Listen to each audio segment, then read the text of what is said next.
For this regular meeting of the Mayor and Town Council for Thursday, January 14th. Please stand for the Pledge of Allegiance. I pledge allegiance to the flag of the United States of America and to the republic for which it stands, one nation, under God, indivisible, with liberty and justice for all. Can we have a roll call, please? Councilor Draco. Here. Councilor Gonzalez. Here. Here. All right. Councilor Nagel. Here, I couldn't hear, there was Right back in my back. noise here. Ford. Here. Deputy Mayor Rada. Here. Councilor Tiniakos. Here, Mayor Trister. Here. To approval of the agenda, any changes that anyone needs to propose or anything we have to? Motion to approve. Second. All right, motion approved by Deputy Mayor Rada, seconded by Councilor Ford. Any discussion? Seeing none, all those in favor of approving the agenda? Aye. I, Any opposed or abstentions? All right, motion carries. All right, we're moving along to the fun part of the night, presentations.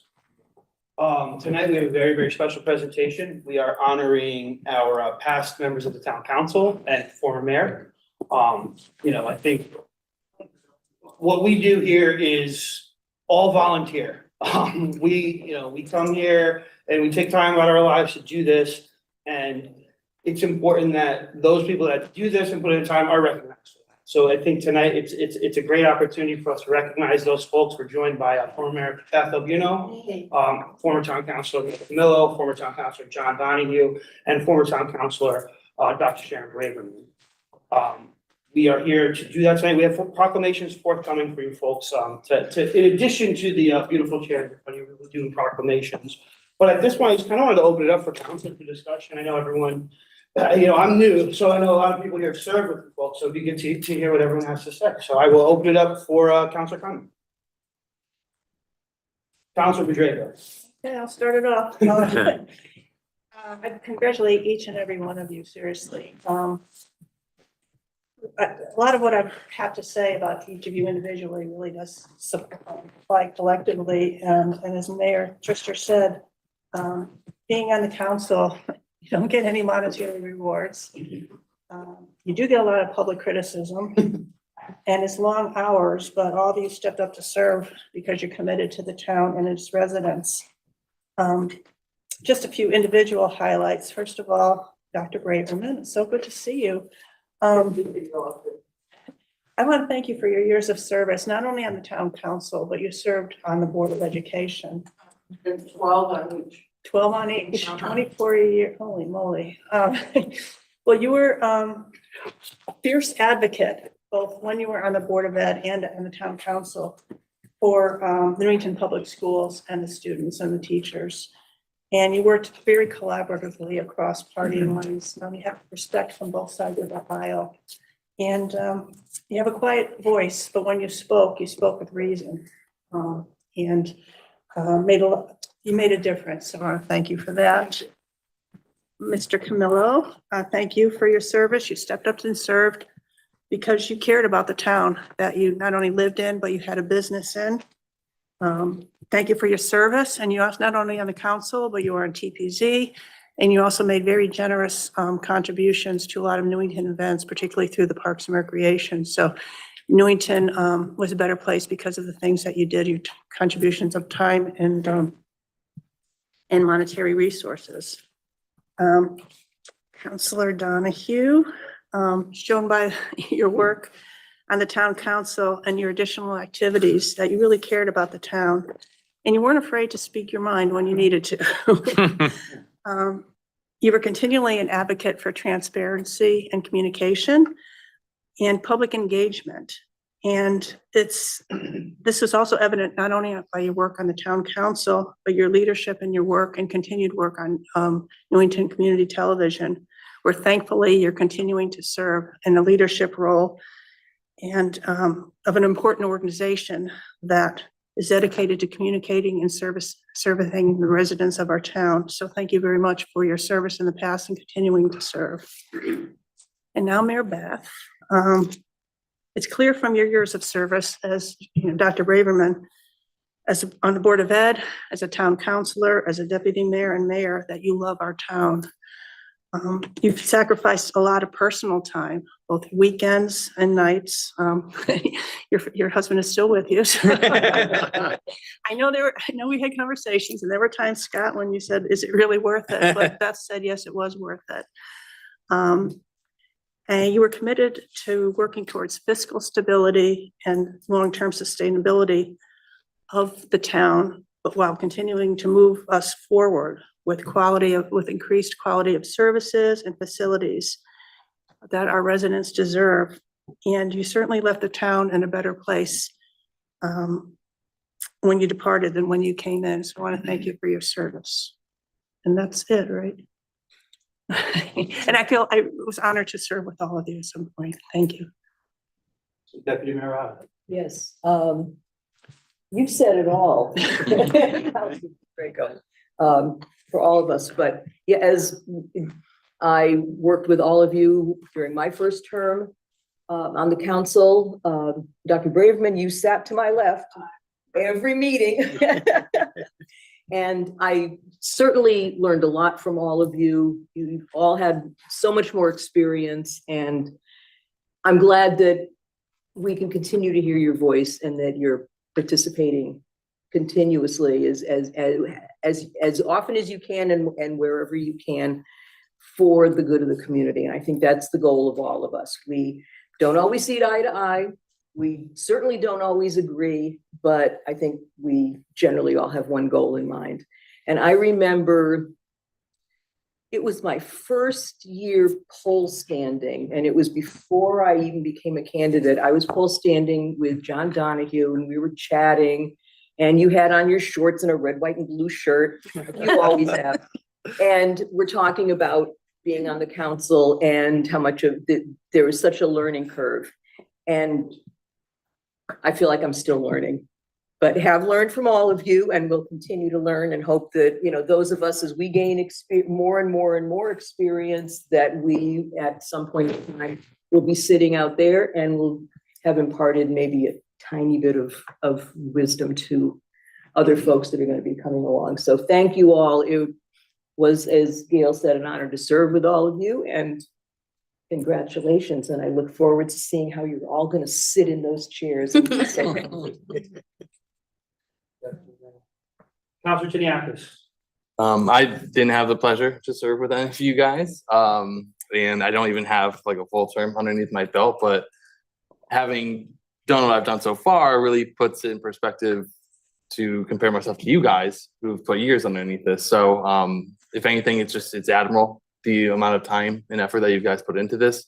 And if, I can just hope that I'm able to make it in this arena as long as you guys have, and have even a slight amount of impact that you guys have on the community. So thank you for what you guys have done.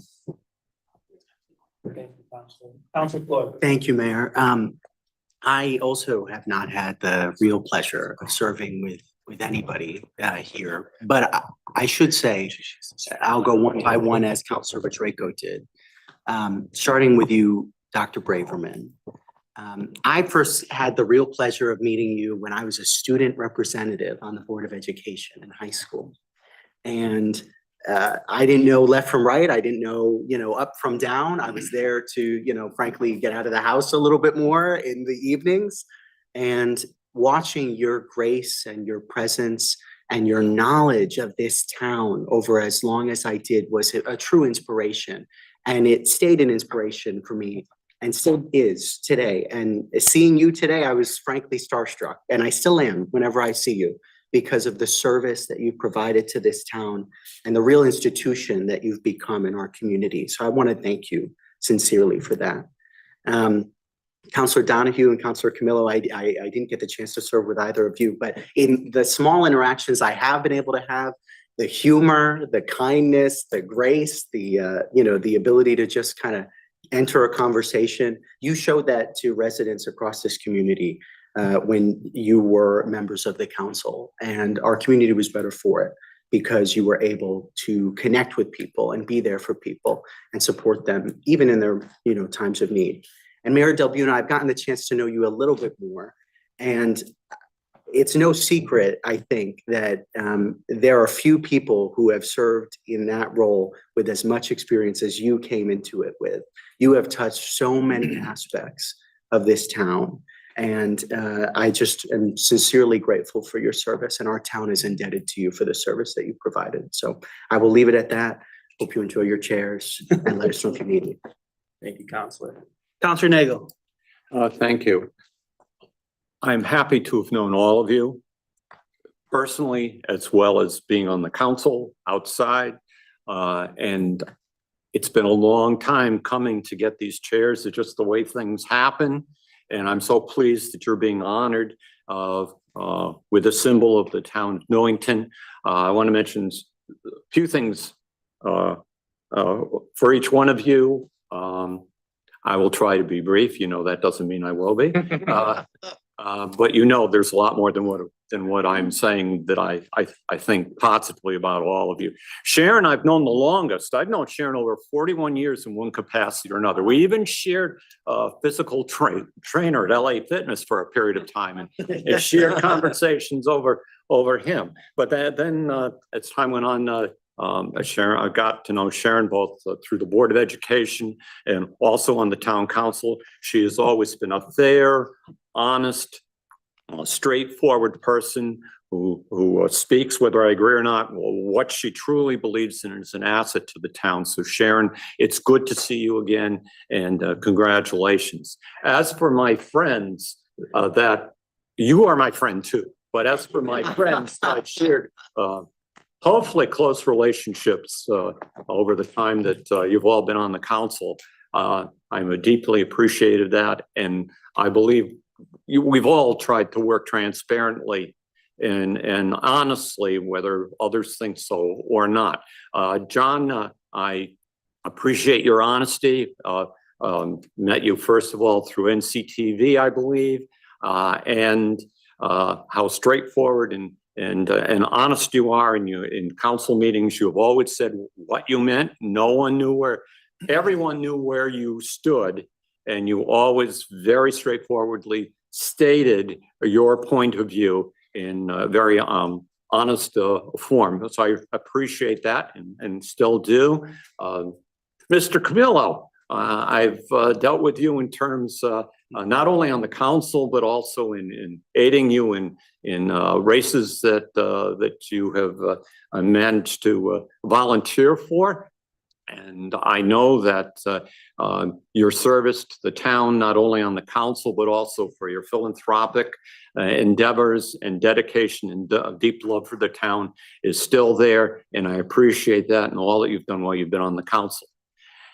And then there's Mayor Del Buono, which I'm at a loss of words for it, but no, I'm not, who has served as almost, if not more years than I have on the council, and you were on the board of ed beforehand. You've always been straightforward. You've always shown compassion for other people and for all points of view. I've always felt that I had a say in terms of what was done in this town through your leadership, and have appreciated all the years that you have spent doing this without pay. We have to mention that. And I know you will continue, as will the rest of you, in one capacity or another, show your dedication to the town of Newington. As I said, I talk too much and I could go on, but I'm simply blessed to have all of you have an experience through being on the council, but also as friends. And I still consider all of you friends, and hopefully you consider me a friend as well. Thank you. Counselor Gonzalez. I didn't get to serve with any of you, but I just wanted to say thank you very much for your service. I think sitting up here changes your way of thinking a little bit. Just how people, see things, and you guys continue to do things in the community and stay active, and I appreciate everything that you do. I really do. So thank you very much. Thank you, Counselor. Counselor Mackey. Just a couple things to say. I guess everybody said what they already some of the same things, but I'm sitting up here, so I'll say it again. Sharon, I just want to thank you for your many years of service, especially for the Board of Ed. I think you, even when you're sitting in the council, you always had that Board of Ed hat on. And you reminded me that's important. And sometimes we need to be reminded that the Board of Ed is important, even though we don't see that where we sit sometimes. I think that's important. I always appreciated the way you thought of things outside the box. Some things that I may not have thought of, you always had a different way to look at things, and I think that was interesting. We may have disagreed a lot, but I think I always had the idea that I could talk with you afterwards, and we would come to some respectful disagreement or respectful decision. And I appreciated your respect. That I think we could always maybe disagree, but we always did respectfully. And I think that's in this day and age, sometimes that's a lost art. Disagreeing respectfully isn't something we can do anymore.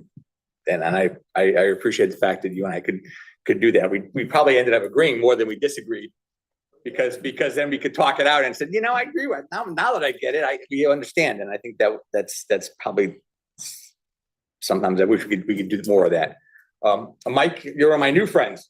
I appreciate your dedication to the town and your passion. So whenever I've needed something both on the council and off the council, I just had to call and you'd be right there.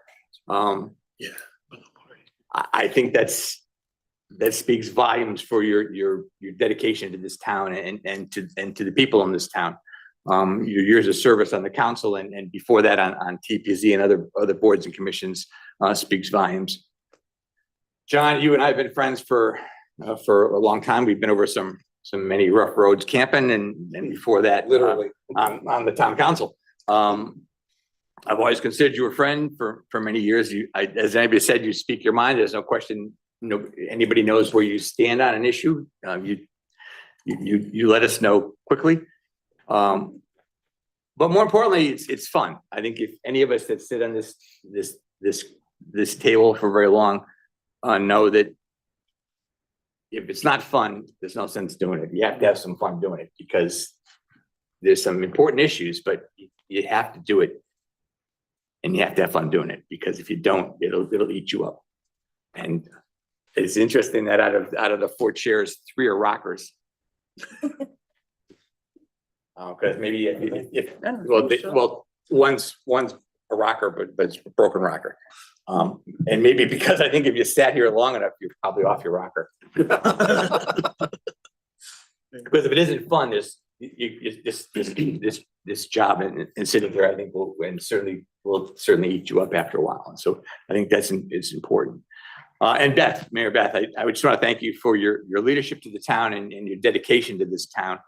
You served this town in many capacities, both on the Board of Ed and on the town council, and then 2 terms as mayor. Certainly have led us through some difficult times, led us through some times of COVID, and when we were meeting, the other day I was in my basement, and I remember we had our council meetings, I was in my basement in the council meetings. I'd get all dressed up and go downstairs to my basement and sit in my basement for 3 hours, staring at a screen, and it was an interesting time, and we seem to forget how we still survived, and we still move forward, only with great leadership and great dedication, and I thank you for that. I also thank you for your mentorship. Certainly, I believe it or not, at one point was a shy person and got a call at one point from you saying, "Why don't you run for the town council?" And I said, "Well, that's stupid, because why would I want to be on the town council? Because nobody knows me and I wouldn't be very good at it."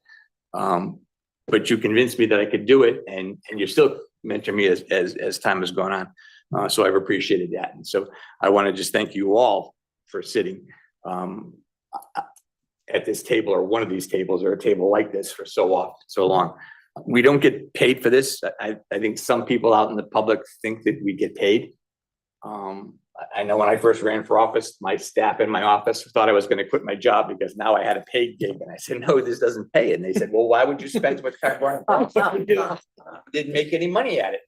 And I said, "Well, there's a good question." And again, the rocker, being off your rocker, comes into mind, because why would you do that? But I guess you get a rocker when you're done, and that's why that rocker must be worth $100,000 at this point. Because it's, when you think about what the time you put in and the sleepless nights, the pay ain't that great. But it's people like you folks that are dedicated to this town, that put in the time and put in the sleepless nights and put in the meetings and the time reading stuff like agendas and reports and all that to get a rocker. Seems like we owe you more than that, but we're giving you a rocker anyway. And I really appreciate the time you put in, because without people like you folks, this town would have a hard time surviving. We really need leadership of you folks that move us forward. So thank you for your dedication to our town. Thank you, Counselor. Counselor Page. Thank you, Mayor. Yeah, I just want to say to Mayor Beth and to Mike and John and Sharon, I'm really grateful that all of you could be here together tonight. The number of years, as everyone has already stated, I won't repeat it all, that you put into public service nights and weekends and dealing with controversy and dealing with challenges and disagreements, and actually the majority agreements. We would agree on things, but there were times that were rough and challenging. And as Tim said, sleepless nights at times. And public service, it's Civics 101. There aren't enough folks in the world doing this, regardless of what side of an issue you're on. And the fact that you served for so many years and so well and in such a distinguished way, we thank you all for that. And this is an honor to have you here today and to present these. So thank you very much. Thank you, Counselor. I want to reiterate what has been said already. I'm not going to belabor it. I think, thinking about it in terms of like numbers, there's well over between the 4 years, there's well over 50 years worth of public service just from the four of you, which is commendable. As Councilor Mankey said, you are owed way more than a chair. But I also know that that's not why we do this. We don't volunteer because we want to get a chair. We do this because we love our community and we care about where we come from.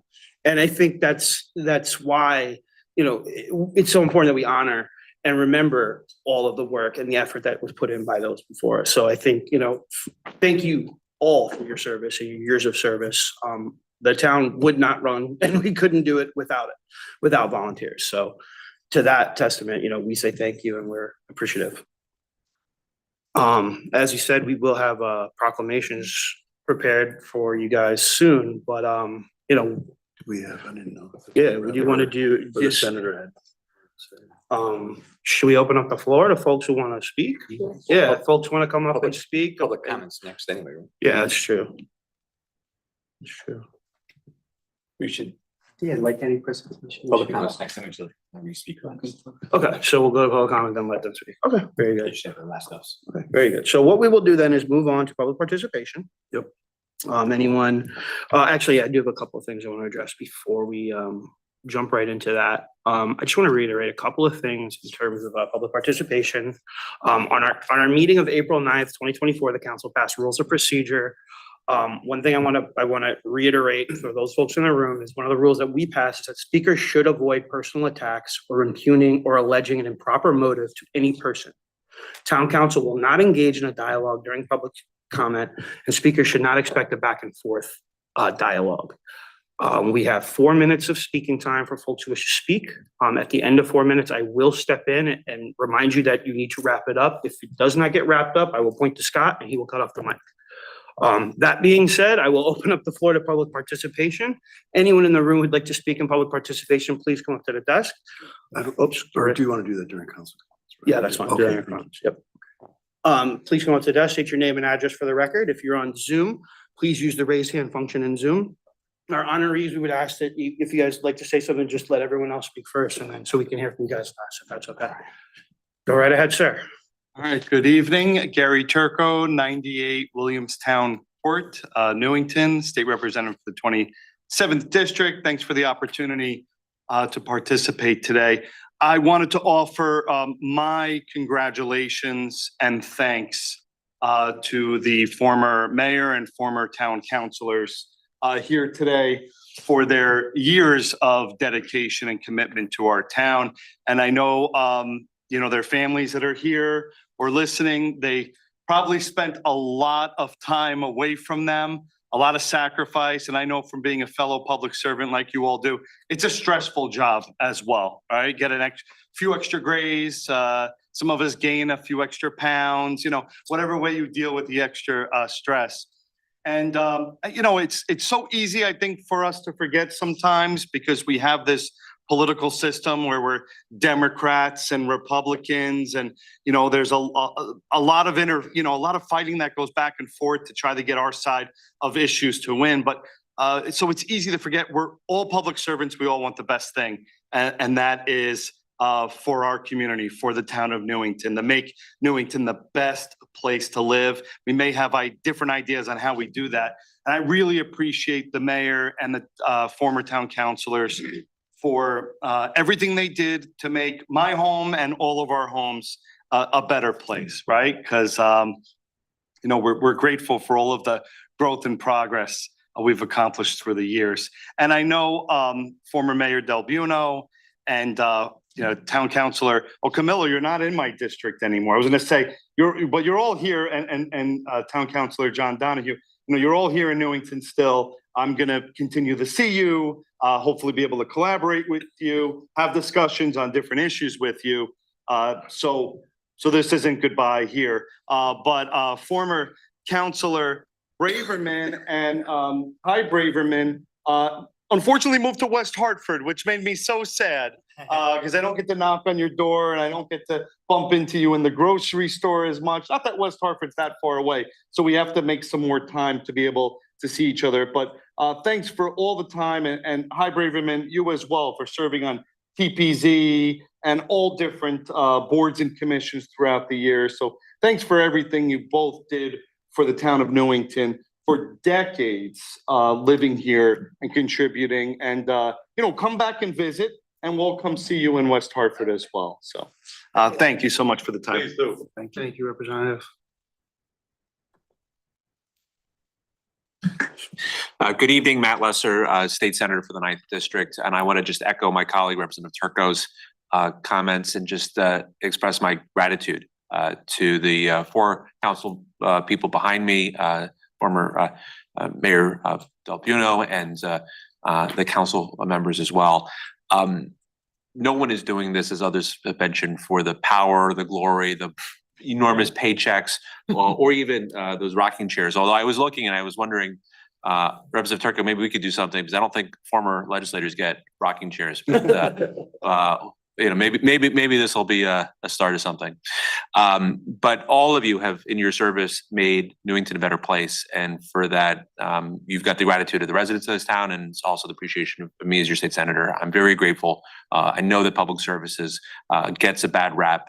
But you all put in many long hours, suffered a lot of thankless nights and a fair amount of abuse for making this a better town and a great place to live. And that is really important. And as Representative Turco mentioned, it's also a huge burden on your families. A lot of nights where you had to be away from your families. And I think we should thank them. In addition to thanking you for your service. Representative Turco and I are going to have, so we didn't come prepared tonight, but we were going to have citations made from the General Assembly for each of you, expressing the gratitude of the General Assembly. And we will do what we can to make sure that we're sending the message that we need to say thank you and celebrate public service in all of its forms. Thank you. Anyone else? Come on, Mr. McCarthy. Vice Chair. Congratulations, everybody. Bill McCarthy, 206 Churchill Drive. Hi, Sharon. I haven't seen you for a long time. Hi. Masonic is now here. I was going down towards Casadora this afternoon, and I said, Masonic, where's Masonic coming from? So I was interested. I don't know. I don't know if anybody's got any info on that one, but I thought it was exciting. The dead horse the pool committee. I think I talked about it last time, and I think that it's very important that we encourage the pool committee to once again engage in a dialogue to move this whole process forward. I was very passionate about it when it happened this past year, and I think that if we want to have any consideration of improving our pools, plural, that we need to get the committee going again with enough representation from each party. I'm gonna start writing lists because I know that there's all kinds of stuff that I wanted to talk about, but I forget about it all the time. I guess, Happy New Year, everybody. I guess I should leave it at that then. So thank you. Thank you, Mr. McCarthy. Thank you. We do have one on Zoom. Go right over to her. Miss Lyons, you are up. Hi, Rose Lyons, 46 Elton Drive. Been a long time in between meetings, and unfortunately is giving me some time to think about all the things that I didn't have a chance to talk about the last 3 or 4 weeks, and even more unfortunately to look at complaints on Facebook and think more about how we really need to reach other people other than through Facebook. But in any case, one of the first thing I wanted to mention was the rules and regulations, and I understand that the last meeting was uncalled for and what happened, and I understand why you are saying what you have to say tonight, and I totally agree with it. But I also remember that back when your rules were approved, that there was some talk about uniformity and whether or not you read or don't read emails. I also think I suggested that perhaps when you have presentations such as this, that you maybe give the public time after the presentations while the people are there to congratulate them and have a separate public participation for just general comments. I wasn't sure which was the appropriate time to do it. So for now, I'm going to say thank you to all of you that are there tonight and present. I've had the pleasure of sitting in the audience and watching most of you in action at the table, either at the Board of Ed and or the Town Council. And I hope to think that we are friends even after my being a pain in your side, a thorn in your side over these years, but truly do appreciate everything that you've done. I looked at the agenda for tonight and I noticed there's an appointment, I believe, there's TPZ. I get all confused because I was going back and forth between the committees and such. But the main concern for me is the Permanent Municipal Building Committee and the subcommittee. I sat through I don't know how many meetings until they came up with the Permanent Building Committee, Municipal Building Committee. And then last year you came up with a subcommittee to review the ordinance. One of the things in the ordinance I distinctly remember was that you couldn't be a member of that committee and serve on any other boards or commissions. And I know it's hard to get people to serve on boards and commissions, but now we've got people serving de facto, serving on other boards and commissions, town building committees being established when I thought that they were going to be under the Permanent Building Committee. Can we possibly have some sort of a status on where we're going with this? Because I noticed the subcommittee terms end 2/27/2025.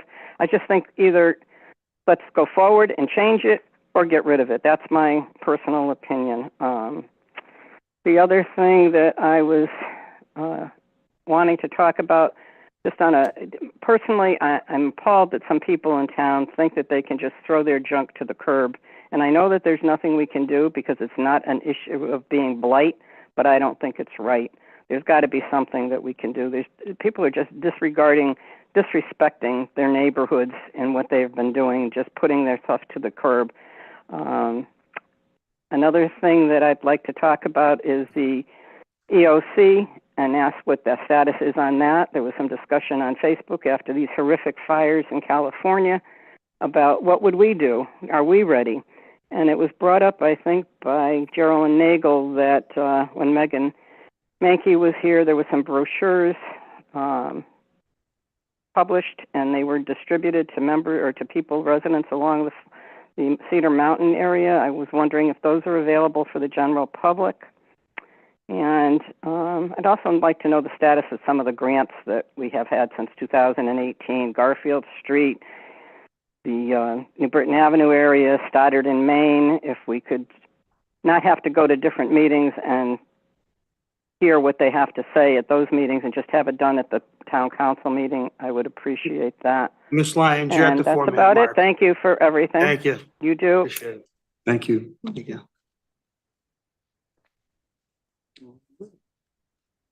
Anybody else in the room or over Zoom that would like to speak? You guys are up. Come on up, please. We'd love to hear from you guys.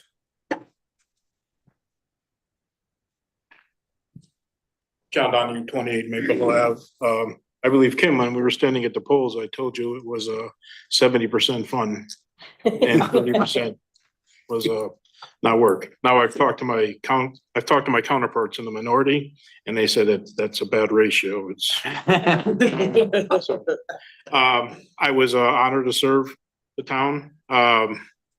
We all keep our eyes on everybody to make sure things are going the right way. And thank you for the chair. I didn't get approval from my wife, though, to put it in the living room yet, so I'll let you know how that goes. It may wind up at NCTV, but we don't know. All right, thank you, guys. Thank you very much.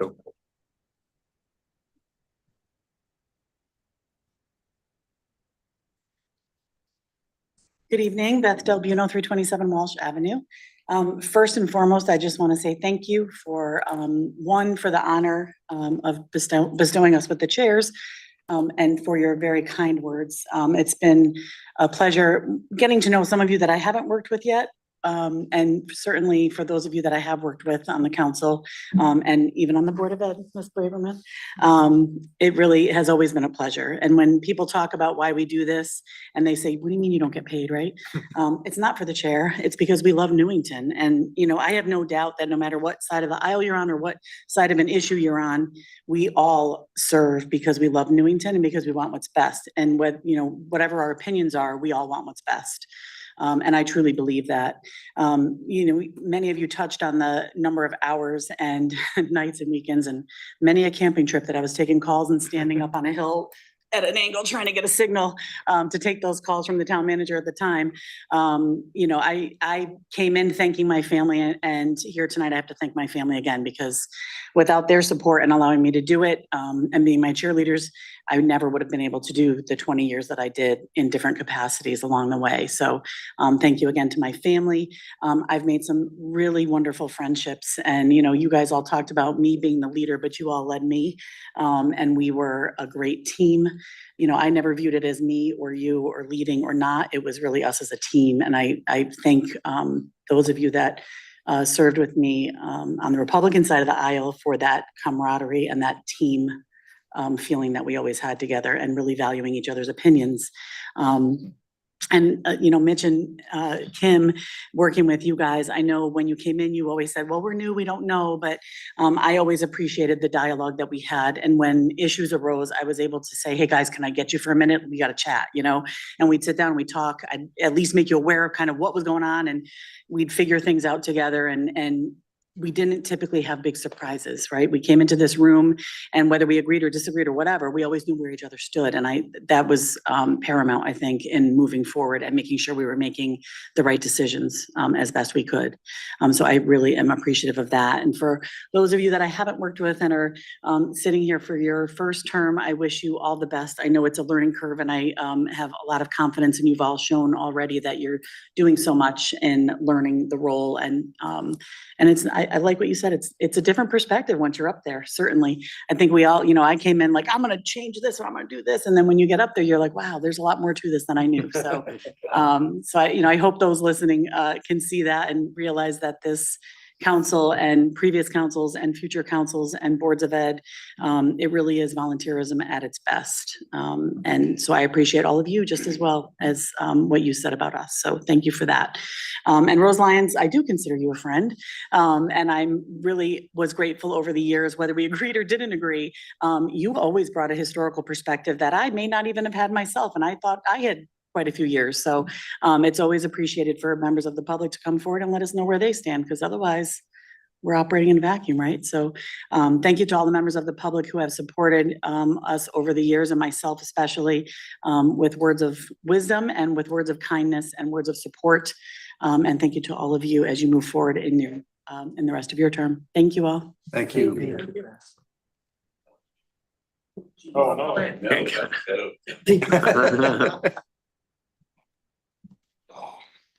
Hi, Mike Kamala from 126 Willard Avenue. My family's been here for 63 years. And I know most of you. Mr. Kinnick, how you pronounce your last name? I've never met you, but I know everybody else at one time or another. And we're here to do right by Newington. And I know you get that in return. I mean, we're here just to do the right thing. Probably the best thing we could all do is stay off social media. It was a great thing in the beginning. And now it's a sword. I mean, it's on our side. It's just call your friends on the phone. Have a cup of coffee. I used to have coffee with Mike on Saturdays. I've run for state rep, Senate, I tried to anyhow this past go around. And just do good things, you'll feel good things. And if you look at it that way, failure is good too, because that's how we learn. It's a lesson learned. Like I said, we've been here for 63 years, my family. I'll be around at least another 30. So thank you for all the kind words, and it was great working with all of you, and we'll probably be back. Nice meeting you, John, and Mr. Turco and Mr. Lesser. You guys are awesome. I used to sit with you guys in zoning. I've been around a long time, and this is a great place. I can't say any more, but thank you again, and thank you for the chair.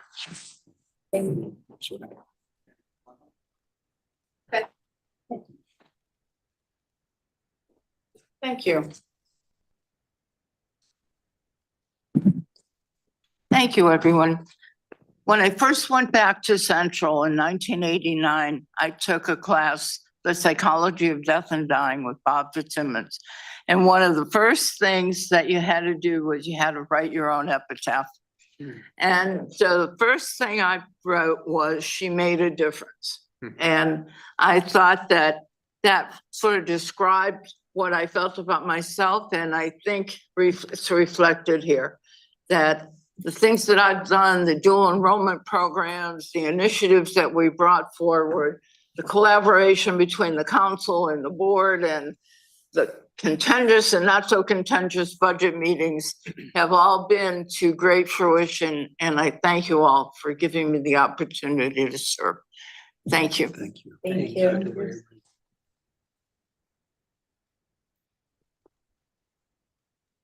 See, I was just gonna make a comment. I don't feel intimidated now with my wife not up there. But I have you.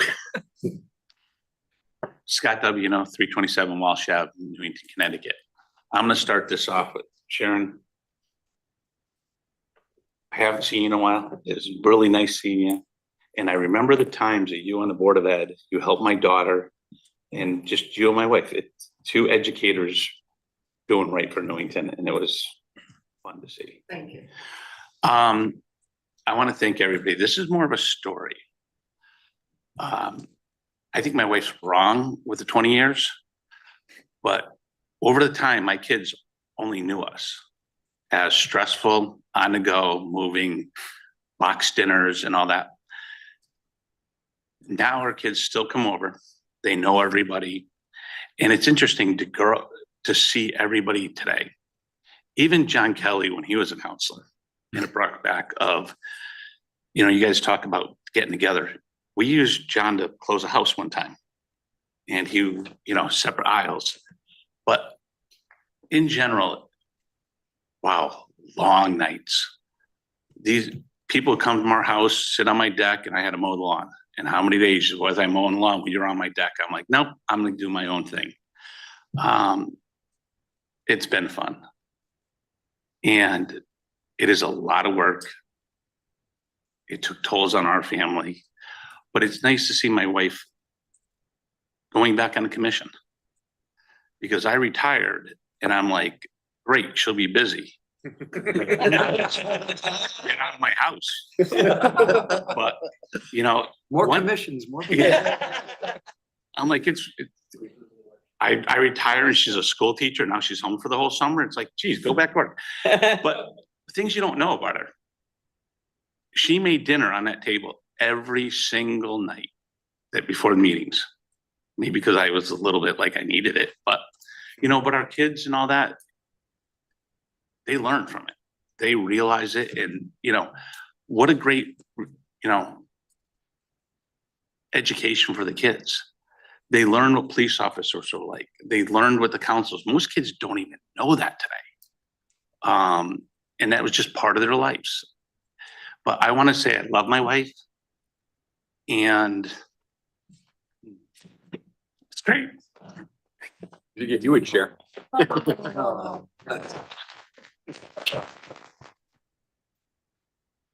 Oh, by the way, who's paying for that?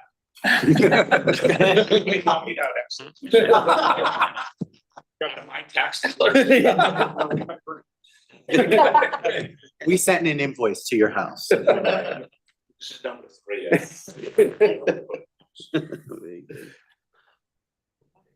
Any other comments from council or anyone else that would like to speak in public participation, either in the room or over Zoom? All right, do we have any email correspondence? I don't think so. I didn't see it. Well, next one. Okay. Yeah. Very good. Very good. We're moving on now to remarks by councilors on public participation. Councilor Page. I just had one correspondence, if everyone would indulge me. It's a brief note from Cindy Stam congratulating Sharon. Is that kosher if I just read that brief note? I'm gonna do this because it's mice type. Hi Sharon, this is from Cindy Stam. I'm sorry that I'm not able to come to share in this greatly deserved retirement recognition and chair presentation for both Board of Ed and the Town Council. Thank you for taking me under your wing my first year on the board. Your guidance throughout our tenure is greatly appreciated. You were a role model and taught many of us how important it was to work as a bipartisan team for the good of our Newington students. You are an inspiration. You were working on your doctorate while holding a leadership role at Central and a fully involved Board of Ed member for most of those years. Whenever you gave an idea, brought up an idea at our meetings, you always followed through and took any action that you could and offered assistance to have that idea come to fruition. I remember that you were very insistent in wanting the district to become involved in the invention connection, and that when the administration found the resources in the budget and school advisors to run the program, you stayed involved. You attended each state competition. Our students were enthusiastic and very imaginative with their inventions, winning many awards. And I believe that they went on to the national competition multiple times. You were also instrumental in the high school's CCSU course credit program initiative, using your resources with your affiliation to the School of Business to build that program. These are just a very few examples of your exemplary work on the Newington Board of Education. I am sure that you have impacted on many more district initiatives given your determination and dedication over the years. I wish you well. Thank you again for your camaraderie on the Board of Education and for your friendship and mentorship. Cindy Stam, 35 Judge Lane. And thank you everyone for allowing me to read that. So, Councilor Nagel. Oh, thank you. No, I'm not going to go through another litany of how wonderful we all are and you are. But I would like to thank Ms. Lyons for calling in. Ms. Lyons, the fire brochure, yes, my wife did go on Facebook. She remembered it from the search many years ago. And thank you for doing that so I didn't have to later on in this meeting. And you also brought up the I'm looking at Mr. Plord because the name of the building committee is the revision of the ordinance of the Central Building Committee. And Review. I think we're still working on it. I know I've been going to meetings about it, and I don't believe anything is going to be done in terms of the Central Building Committee until that is formally done and presented. And am I correct in saying that? I didn't want to take your thunder. Sure. Yeah, that's Okay, correct. and once again, or for the first time, thank you, Scott, for putting up with all of us who met on your deck and in your basement many, many times, and of attending many, many events and putting up with us. So my appreciation, I know our appreciation goes to you for all that too. Thanks. Thank you, Counselor. Counselor Draco. Yeah, I just want to address Mr. McCarthy's inquiry regarding Masonic Care in Middlewoods. That actually is the completion of a planned acquisition by Masonic Care for not only the Newington facility, but Atria and Rocky Hill.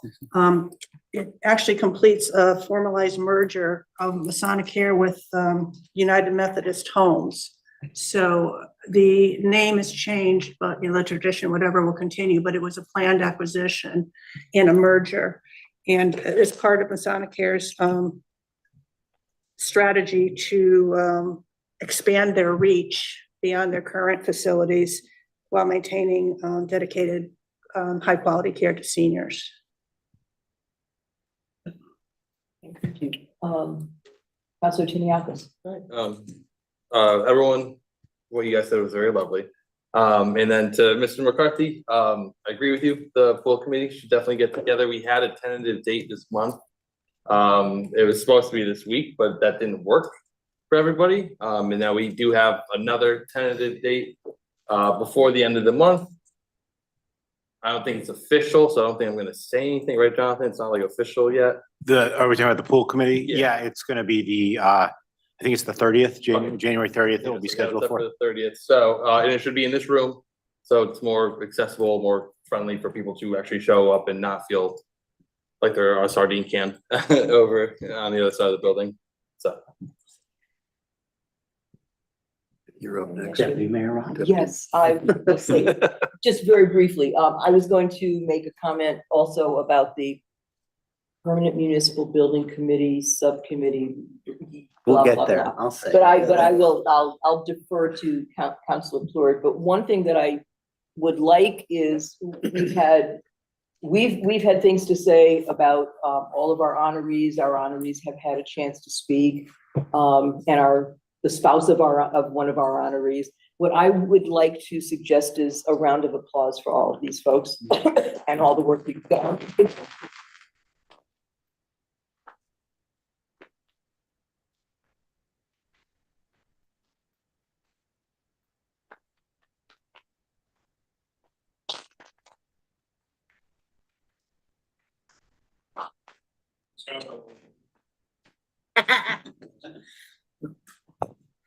Councilor Floyd. Oh, thank you, Mayor. I'll speak to just a couple things from public comment.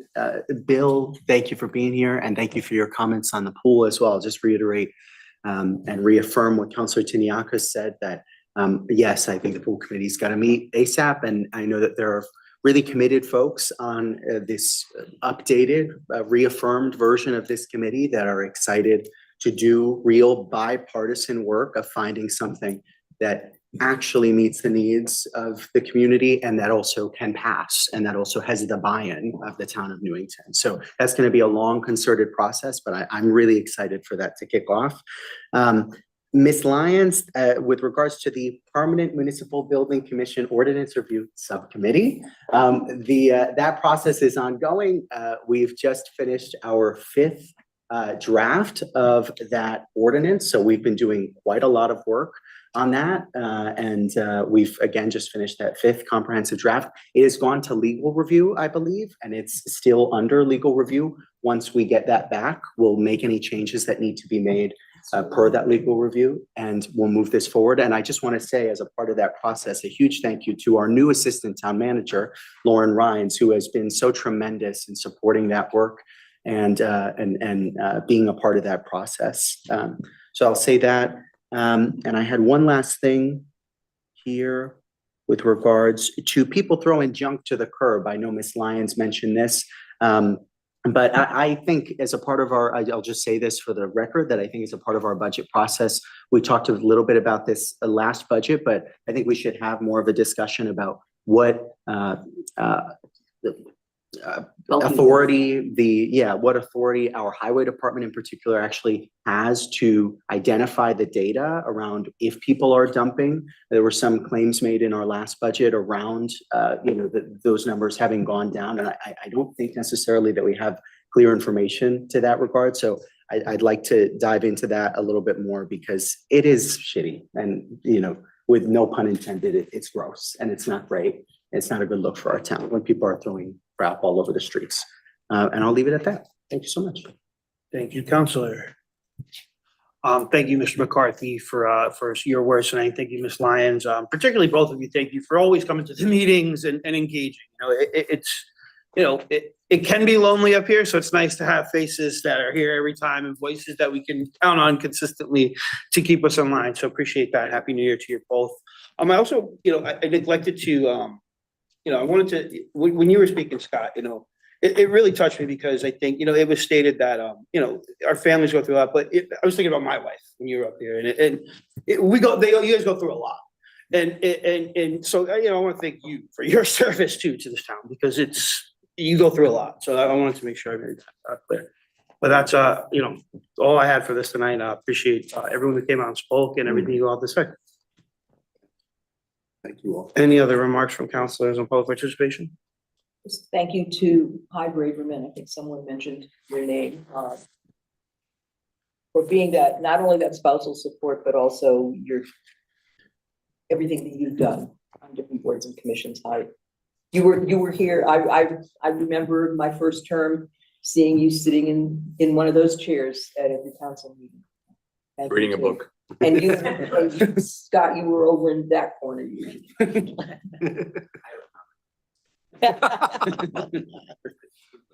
Only one regret. Thank you, Mayor. No, one regret. Valentine's Day, I came here and spoke. And when I left, they're like, Ooh. That would have been good. Should bring that up forever. That would have been huge, man. Come on, you gotta be on your game. You got this year. It's not too late. Any other remarks from counselors on public participation? All right, seeing none, we're gonna move on to consideration of old business. First on the agenda is the cultural district resolution, date for public information meeting. Deputy Mayor Rada, you want to sort of take it away? Or Jonathan? Yeah, can I think suggest, I'm gonna have, Can we maybe just take a short, Yeah, let's short just break? say hi to Yeah, everyone. let folks. take care of that.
All right, so we are all back here in the room from our brief little recess. And again, so go backwards.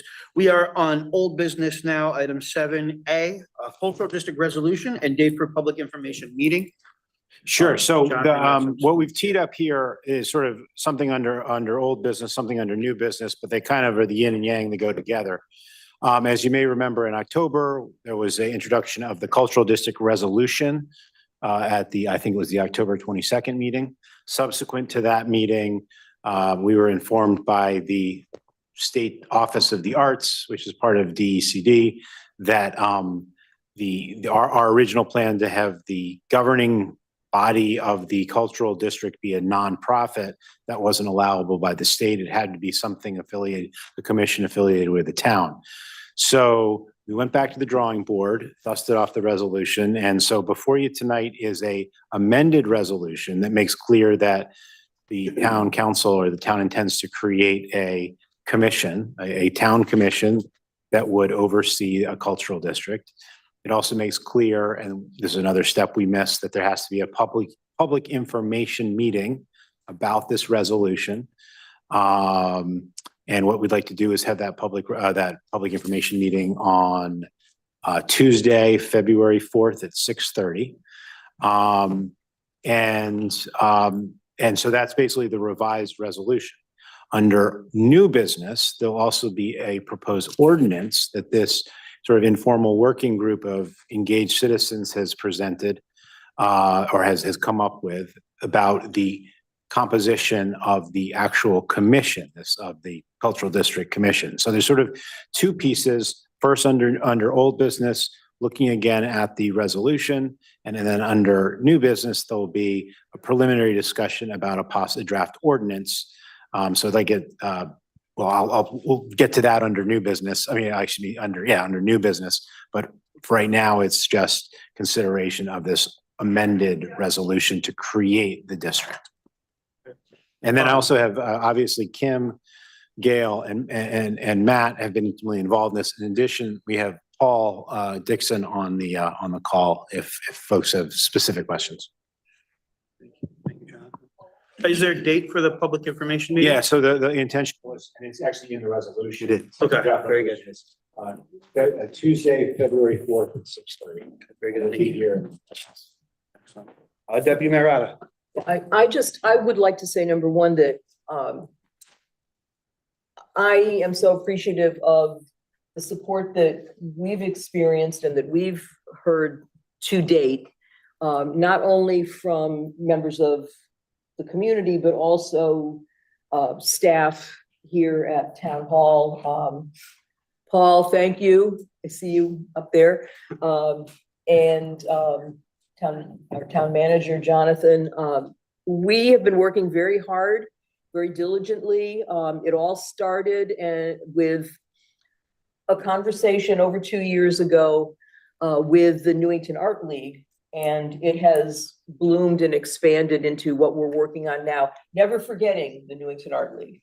But to have a real diverse but committed group of people coming together, this really truly is what we could consider as a grassroots effort. And we'll continue in that way with the support, obviously, of our municipal authorities and staff. I thought I had all my notes, which I left on my kitchen table from last night's meeting. But we've crafted and recrafted both the resolution that we're going to be looking at in a few minutes and the ordinance resolution, which we will talk about in a short while. I want to thank Paul for putting together an informational letter that will be going out, and we'll be working very hard, and I think we have a real good strategy or strategies to make sure that the public informational meeting on the 4th of February is going to be announced and far and wide, not only through town website, but town social media, the letters that will be going out, because we really want to see people come and participate, and we want to hear what people have to say. So you probably don't want to hear anything more about what I have to say, but I do just for a moment want to pass it over to Paul to see if there's anything you'd like to add. Because you've been working very, very hard and diligently along with all of us on our working group. Thank you. And I would say that, yes, I have been supporting the group, the grassroots group of citizens who have kind of put this together and are putting in a lot of work and effort behind this. So, just the generals that will go out and the information to the public as well, that this is not a regulatory district. This is to celebrate what we have for our assets, to provide support for our arts and cultural assets within the town and specifically within this district. But it's not just, this district, it's a state district. It has to have, or I should say state accepted district, that will have to have boundaries and it will be defined. But the goal of this commission ultimately is to support all our culture, arts and cultural assets within the town. And that's the point of the Cultural District Commission is those commissioners are there to help those businesses, to help those assets, to help what we have within the town. And it's supportive.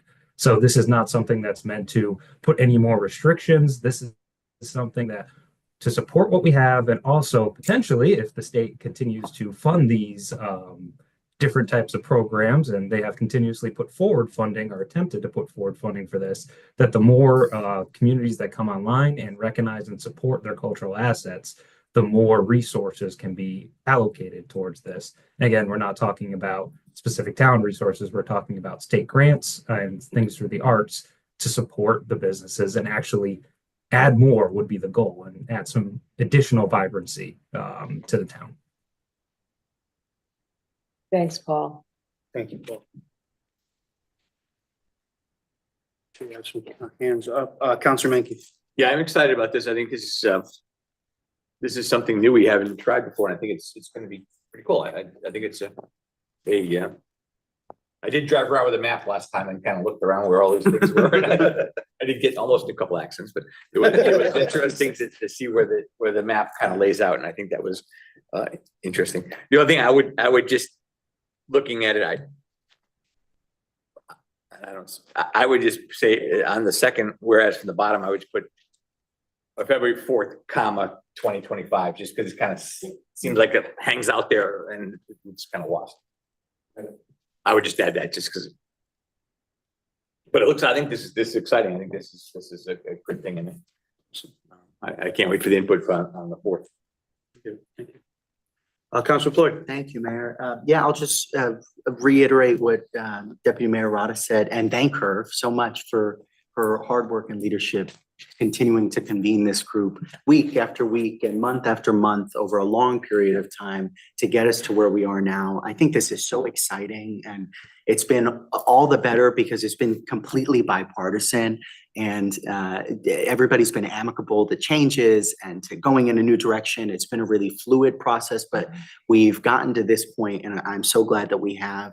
I just wanted to share, Deputy Mayor Rada alluded to this, but the kind of schedule of events that we've got over the next month that are with regards to the cultural district. So obviously tonight we're discussing, yeah, I have it here. We're discussing this revised resolution and we'll have the discussion about the ordinance. We're setting that date for the public informational meeting on the 4th. At our next meeting, we hope to reintroduce this, introduce an ordinance formally and then schedule the public hearing for that ordinance. Obviously on the 4th, we'll have that public informational meeting. And then on the 11th is the big kickoff, exciting day for the cultural district when we'll hope to at that meeting have the hearing on the ordinance and then certainly adopt a resolution, if not the ordinance as well, at that meeting. So a lot of exciting stuff here. And like Deputy Mayor Rada said, this has been such a grassroots effort. It has really been the excitement and due diligence and hard work ethic of a lot of different stakeholders for a long time that have brought us to this point. So I'm just thankful for everybody, including Paul, who've been able to support this work and be such an integral part of it. Thank you. Thank you, Councilor. Councilor Bedrego. Yes, I just want to reiterate the idea of the grassroots movement. the group that did come together, I mean, quite frankly, outside of the two of you, I don't even know what the political affiliation is of the rest of them, and it didn't matter. And that's why, you know, we were pursuing, as Deputy Mayor Rada said, a nonprofit, the 5013, because we wanted to keep it as flexible as possible and as open to all and as any as possible.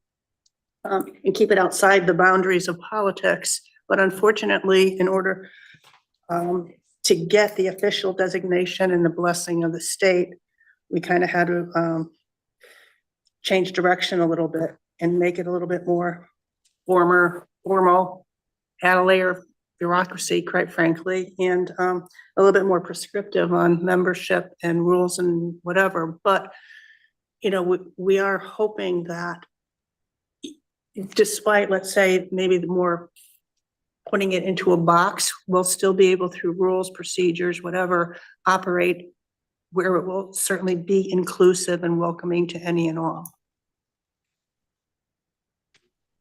Councilor Draco. I just want to add to that, you know, it's just been said that, you know, this is a grassroots effort. I was trying to look at my calendar to see when the first meeting is, we are inside of a year from when the first time this group met. And it was just a group of people at the table looking at different things. The idea of a cultural district wasn't even born yet. We were just trying to meet and see some things that we could do. And here we are today, you know, preparing to do this next step in it. It really is a testament to, you know, how this can work, you know, and I understand that, you know, there's a lot of frustration with government sometimes and how slow it works. But one of the side effects is self-rule. I mean, we do it ourselves, and that takes time if you're going to be thoughtful about it and do things right. And I think, you know, that's what this is showing, that when people want to do something and come together and they can accomplish something good for their community. And that's what is so great about this. So testament to your leadership, Deputy Mayor Rada, from the start on this thing. Well, we have, as Councilor Pruitt said, we have been meeting. We started meeting on Fridays at 5 o'clock. We shifted it to different days of the week, but I mean, for a group of people to consistently over months meet at 5 o'clock on a Friday afternoon. That itself is amazing. That gets back to the rocking chair. You're right. Yep, I think we are, but you know, crazy sometimes gets things done. And we do, you know, as Councilor Draco said, we have a real diverse group of folks, and we're hoping for even greater buy-in, and it will only benefit, as Paul mentioned, our community and residents and business people and artists, and art writ large, and the cultures. We're becoming increasingly multicultural in our community, and that's something that we can celebrate, and this is yet another way that we could do that. So I just want to thank everybody for their commitment, whether we need to be committed or not, over all of this, but we are committed to see this through. And we've talked to the state, and we've gotten positive feedback.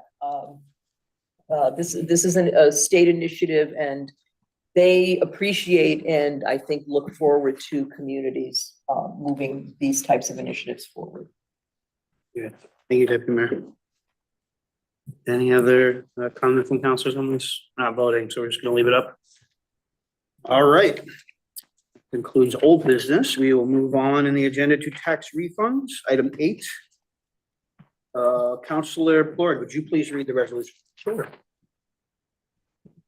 Resolved that property tax refunds in the amount of $21,737.60 are hereby approved in the individual amounts and for those named on the request for refund of an overpayment of taxes certified by the revenue collector, a list of which is attached to this resolution. Second. Motion by Councilor Plord, seconded by Deputy Mayor Rada. Any discussion on this? Seeing none, all those in favor? Aye. Any opposed or abstained? All right, motion carries 8-0 with Councilor Tiniakis absent.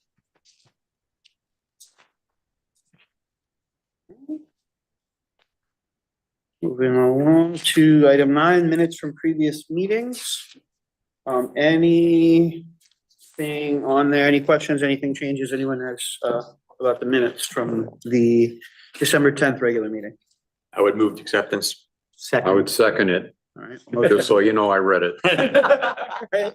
Motion by Counselor Maggie, seconded by Counselor Nagel. Any discussion on the minutes approval? Seeing none, all those in favor? Aye. Any opposed or abstain? Motion carries 8-0 with Counselor Tiniakis absent. All right. Next, we are going to move on to resignations and appointments. We have a first resignation related to the pool committee. Counselor Page, would you please read the resignation? Yes, Mayor. Resolved that the Newington Town Council hereby accepts the resignation of Sandra Nafis as a member of the Town Pools PVC in accordance with the correspondence received on December 6, 2024, and effective immediately. Second. Motion by Counselor Page, seconded by Counselor Menke. Any discussion? Counselor Floyd. Mayor, I'll just say, with regards to the letter attached to this, I know we don't usually comment, but we just wish the Nafises best wishes, and we're thinking of them and praying for them and their family. Thank you, Counselor. All right, any further discussion from counselors on this? All right, all those in favor? Aye. Any opposed or abstained? Motion carries 8-0 with Counselor Tiniakis absent. All right, next is resignation E.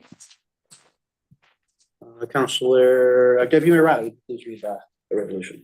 Sure. Resolved that the Newington Town Council hereby accepts the resignation of Mark Franz as a member of the Human Rights Commission and the Commission on Aging and Disabled in accordance with the correspondence received on December 9th, 2024, and effective December 8th, 2020. Bless you. Second. Motion by Deputy Mayor Rada, seconded by Counselor Menke. Any discussion on this? Seeing none, all those in favor? Aye. Any opposed or abstained? Just sneeze. Vote to sneeze. Let it be in the record that Scott sneezed. Twice. Motion carries Twice. 8-0 with Counselor Tiniakis absent. Next, we are moving on to appointments, and I will turn it over to our majority leader and our minority leader. So we can do this in tandem. I can just start and then you can pick up where the others. Go ahead. I'll defer to you on the others if you like. So resolved that the Newington Town Council hereby makes the following appointments. Board of Assessment Appeals, Timothy Hutt Wagner, member, address 32 Old Hatchery Lane, Party D, term immediate to 11/30/28, replaces reappointment. Balf Town Committee, Dan Beatrice, alternate neighborhood representative, address 158 Hartford Avenue, Party D, term immediate to 11/30/28, replaces reappointment. Lillian Brabner, neighborhood rep, 165 Cedar Ridge Road, Party D, immediate to 11/30/28, replaces reappointment. Building Code Board of Appeals, Clifford F. Stam, member, 35 Judge Lane, Party D, term immediate to 11/30/29, replaces reappointment. Commission on Aging and Disabled, Kathleen Sobieski, 26 Deepwood Drive, Party D, term immediate to 11/30/27, replaces reappointment. Kathleen Flaherty, 139 Cedar Ridge Road, Party D, immediate to 11/30/26, replaces M. France vacancy. Employee Insurance and Pension Benefits Committee, William J. Lakota, specialist, address 8 Barnhill Lane, Party D, immediate to 11/30/26, replaces reappointment. John H. Sosarski, specialist, 40 Grandview Drive, Party D, immediate to 11/20/26, replaces reappointment. Scott Darrell, a specialist, 75 Superior Avenue, Party R, immediate to 7/30/2025, replaces what? 11. Oh, I'm sorry, 11/30/2025, replaces Anthony Koloski, de facto. And Dave Johnson, specialist, 17 Cinnamon Road, Party R, immediate to 11/30/2025, replaces Matthew Koloski, de facto. EMS Committee, Daniel Interlandi, member, 653 Main Street, Party D, immediate to 12/31/26, replaces reappointment. Diane Katea, member, 653 Main Street, Party D, immediate to 12/31/26, replaces reappointment. Human Rights Commission, Lucas Hool, member, 106 Saddle Hill Road, Party D, immediate to 11/30/27, replaces reappointment. Karen Peterkin, member, 65 Sterling Drive, Party D, immediate to 11/30/27, replaces reappointment. Vehicle Appeals Board, Mark Hollis, alternate, 323 Church Street, Party D, immediate to 11/30/26, replaces reappointment. Zoning Board of Appeals, Michael Donalek, member, 4 Baldwin Court, Party D, immediate to 11/30/29, replaces reappointment. Town Pool PBC, Bernadette R. Conway, member, 177 Hartford Ave, Party D, immediate to 11/50, replaces Sandra Nafis, vacancy. Town Planning and Zoning Commission, Joseph P. Harpy. Address 36 Baldwin Court, Party R, immediate to 11/30/2028, replaces Anthony Calafi, vacancy. Second. All right, we had a motion by Councilor Page and Councilor Mankey, seconded by Councilor Plord. Any discussion on these? They were well read. I thought we did very, we did practiced great. like 6 days. They were amazing. Well done, boys. Well Good done. job. Very well done. All right, any no further Susan discussion? has something there. Oh, yes. Regarding the dressing, for advantage and levy. I don't think that's right. Yeah, I don't think. Yeah, I That's think why I you're paused. right. Is that typo? I, off the top of my head, I don't know. We can, Yeah, I just don't think that's correct. For some reason. I remember him being here and I don't remember him saying what that. can we just amend that motion to reflect that, with correct address to be provided to the town clerk at a later date? Yeah, something like that. So motion, there will be an amendment to double check the address to make sure that we. Yeah, I have think it we- correct. that's Mr. fine. I think I have his address here. It's 653 Main Street. Oh, is it? Oh. Sorry, then. My Yeah. apologies. Oh, Then, okay. then I'm I wondering also if thought the it's same. Diane's. So I think Diane's is incorrect. Okay, So we'll do just- the same. Yeah, I'll follow up soon with the. I think we can approve it, just. Yeah, check yeah, yeah. The addresses are probably Check the the addresses, the that's- small. Thank you. Thank you. That's good. Thank you, catch. All right, very good. So we had a motion and a second. Any further discussion? Seeing none, all those in favor? Any opposed or abstain? Motion carries 8-0 with Councilor Tiniak is absent and with the caveat that we're going to double check the addresses and make any changes. All right. Moving on to new business. First on the list, everyone's favorite thing to talk about, the 2025 budget schedule. No. It is that time again. Any questions or anything on there? Looks pretty straightforward to I me. blame Janet. Very good. Any questions from counselors on this?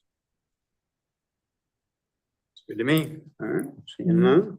I just would point out though, mark your calendars, there is that joint Board of Ed, Town Council meeting, which will be Wednesday, February 5th. More information to follow, but just don't forget. Counselor Page? Thanks, Mayor. I would just, at the very beginning of this process, we're on the cusp of this. In years past, all of us have talked about the importance of having public input and having members from the public, residents come in and speak to any piece of the budget, especially as we get further on into the process into March and April. Sometimes it's felt to me, I'll speak for myself, that we do some last minute changes, both sides. We do some last minute changes and horse trading, if you will, on matters that are of great import for everyone affected. So and I know people are busy and life is stressful, but we can't implore you enough, the public, to get involved and show up, send us an email, a letter, whether you support any budget item or you're adamantly opposed, please be open to, please be engaged in the process. We want to be open and transparent, and especially as we get down to crunch time. So thanks, Mayor. Off soapbox. Thank you, Counselor. Counselor Mankey? I can just, as we switch places with minority leader, as I can just speak that none of us sit here, I think we all grimace when we get the budget time, none of us sit here and take March and April for granted. March and April are stressful times for us because, as Councilor Page said, these are great things of import. We all carry these big books along around with us, and we have to mark them and read them and listen to them and try to figure out what Jan is trying to tell us and what Jonathan's trying to tell us. And what the department is trying to tell us. And these are stressful times for all of us. None of us take this lightly. None of us just say, yeah, whatever. And we pour through these books, saving nickels and dimes and dollars and cents here and there. And it is, so the more we hear from the public, the better off we are. And whether we agree with us or not, we want to hear what you want to do, because it's at the end of the day, it's your money. And how we spend it is, you should have some say in how we spend it. So please know that none of us take this lightly. We all have to carry these I have an extra briefcase I carry around for the next 3 months now. Starting with on February 4th, where we carry the Board of Ed book around with us, and then we carry the other books around with us, and they're the notes. It's a lot of extra stuff that we have to deal with. And I know on your side and our side, we meet lots of times to go over those numbers, and after a while the numbers kind of jump out at night as you're laying there in bed and you say, oh, wait a minute, if we save a couple bucks there, we could put a couple bucks over here. And these are important decisions, and you should weigh in on how those decisions are made. Amen. Thank you, Counselor. All right. Moving along, next we have 2024-2025 mid-year budget transfers. And Janet is here. Any questions or anything on this, Counselor Mankey? No, I'm sorry. I took my hand down. Oh, I just keep it up because I had to have. This is time of year I give you guys an update on where we are in expenditures and in revenue. I'll start with the revenue section that I sent you. It looks like right now, and this is my conservative view, because I always go that way, because I don't want to promise you more than we're going to get. It looks like we'll come in approximately a little over 900,000 favorable on revenue. The majority of that is, of course, coming from our interest income. The interest income has been great, but with the Fed cuts, we are starting to see that interest earning go down. In with the interest earning, of course, is also the investment results. So as we have bad months like we did this past month, it eats away at a little of our earnings. So once again, my predictions are a little bit conservative in this area, depending on how the market plays out for the rest of the year. But it is still, I'm predicting a 1.5 million compared to a budget of 700,000. So that's a nice hefty little increase for this year. Going to continue watching as we do the budget to see where the feds are heading, what we can expect of the interest rate. We were seeing for a good five months or so that the interest rate for the stiff investments that we have with the state were getting over 5% a month. This past month, we're starting to see it edge down to low 5, high 4s. So as the Fed makes any other adjustments, we may see the effect of that come on the interest rate. But as I said during the budget, I will keep you all updated. Some other areas, we're just seeing some rental with the purchase of OFI. We are getting rental income of $12,000 a month that we hadn't budgeted or planned. I didn't put in my estimate that they'd be here till June, but if they are in the place from June, that gives us some additional ones. I was conservative, thinking more like March. Those are the really good areas that we're seeing. I'm also predicting that the town clerk fees come in a little bit favorable. They're budgeted at 600,000. I'm saying approximately 700,000 in that area. Other areas are coming in close to budget, are not as favorable. I will tell you that the taxes, I'm kind of looking at it pessimistically right now. We had a couple tax appeals that settled at the beginning of the year that ate away at some of if you look at the prior year tax levies, that's where we're seeing our greatest loss, because that's where we charge any of our settlements to that come through, because they're all for prior year's taxes. On the expense side, I'm actually seeing us come in favorable, close to the same amount. Although at the bottom of the sheet, you'll see 3.9 million that 3 million, is the Metropolitan District. That's where, you'll see the transfer request on your memo for the ARPA funds. So we use the ARPA funds to pay there so we could move that money over to CIP to fund those projects that we hadn't gotten encumbered yet. The other areas, the majority of the other areas where we're seeing favorable, to be honest, is all staffing vacancies. Whether it's timing, staffing vacancies. So we've seen some departments fill those, such as building filled theirs, their assistant one. Engineering is now fully staffed. Part of the year they were not. Police still have vacancies in the area. It's kind of the same story with almost every department that I'm seeing favorable variance in. Humans, Senior Center, they're still out a driver. Parks and Recreations, they did have a vacancy, and then they've had several workers' comp claims.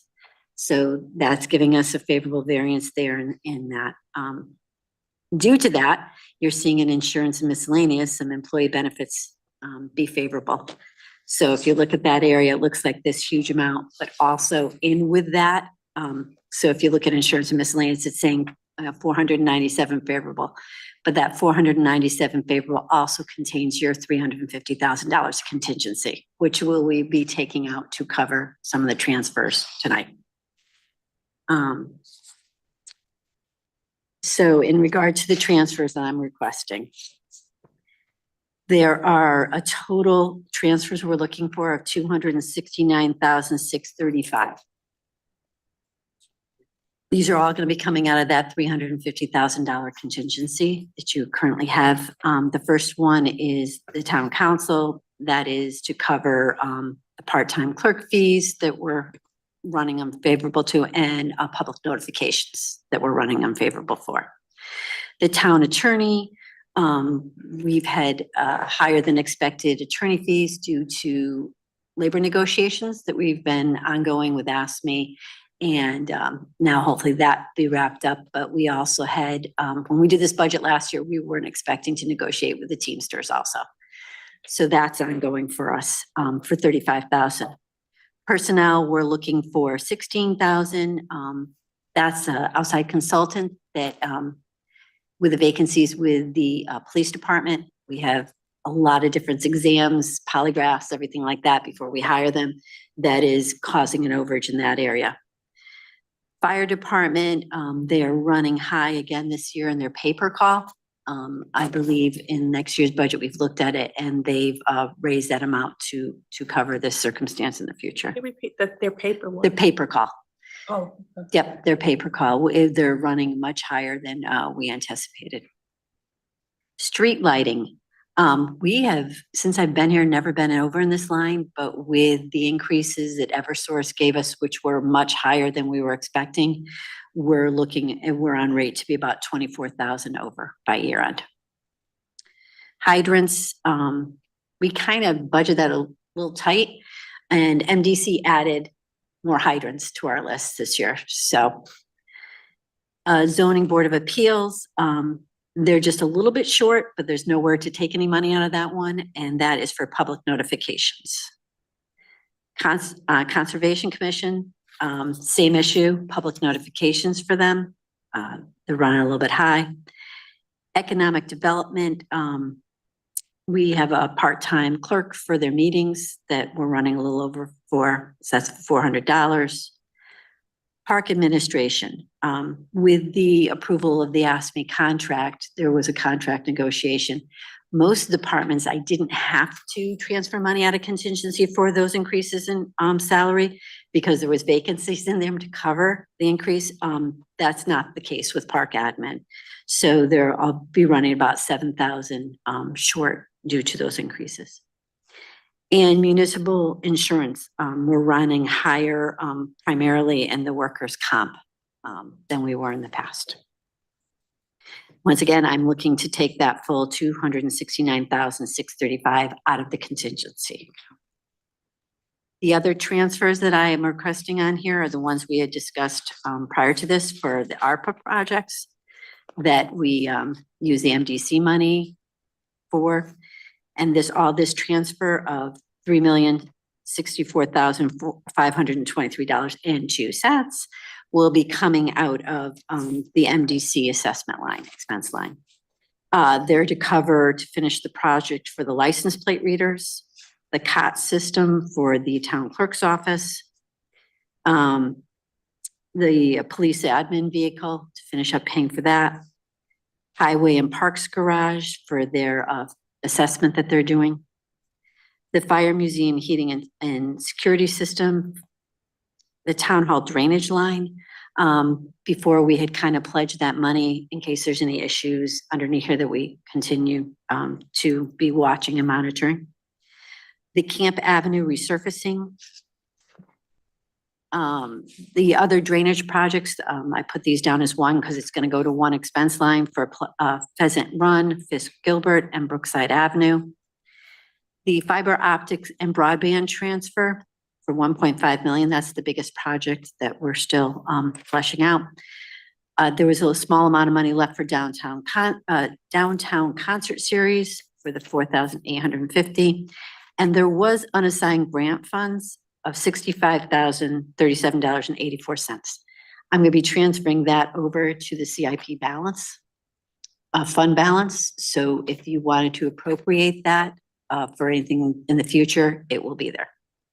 But it will not be assigned to any specific expense line at this time. Councilor Page. Thanks, Mayor. Thank you very much, Janet, for being here. And as usual, for all your expertise. I really appreciate it. Just two questions I had. One, if you could just say a little bit more about the 1.5 million and what that does, what concretely is happening relative to the town fiber optics broadband transfer? I mean, not transfer, but the actual work they're doing. That seems like a big number. And so- It is a big number. There's money already over in the CIP under IT to do more of a project. I know that Scott Charlo is working on that and has been fleshing it out, but it wasn't at a point that we were ready to, go out to bid or put anything. So the specifics on what he's doing, I'm not sure. I haven't talked to him in a couple months about it. We can find out more. But later. yeah, he is definitely fleshing out a Is plan. online. Scott is online, so he can answer He that. can give you more. I'm not in IT. Oh, no, okay. Only because the public, and I know I think, wow, $1.5 million, that seems like so much money. I wasn't sure. It's not for, I For think, what fiber. he's looking to do. Okay. Is he there? Scott, I know that, I know that he's working on the RFP. We have a meeting set up and, oh, there's right there. There he is. Yes, I am here. Hold on, let me just put I'm afraid my dog's gonna bark, so let me just put my headphones in.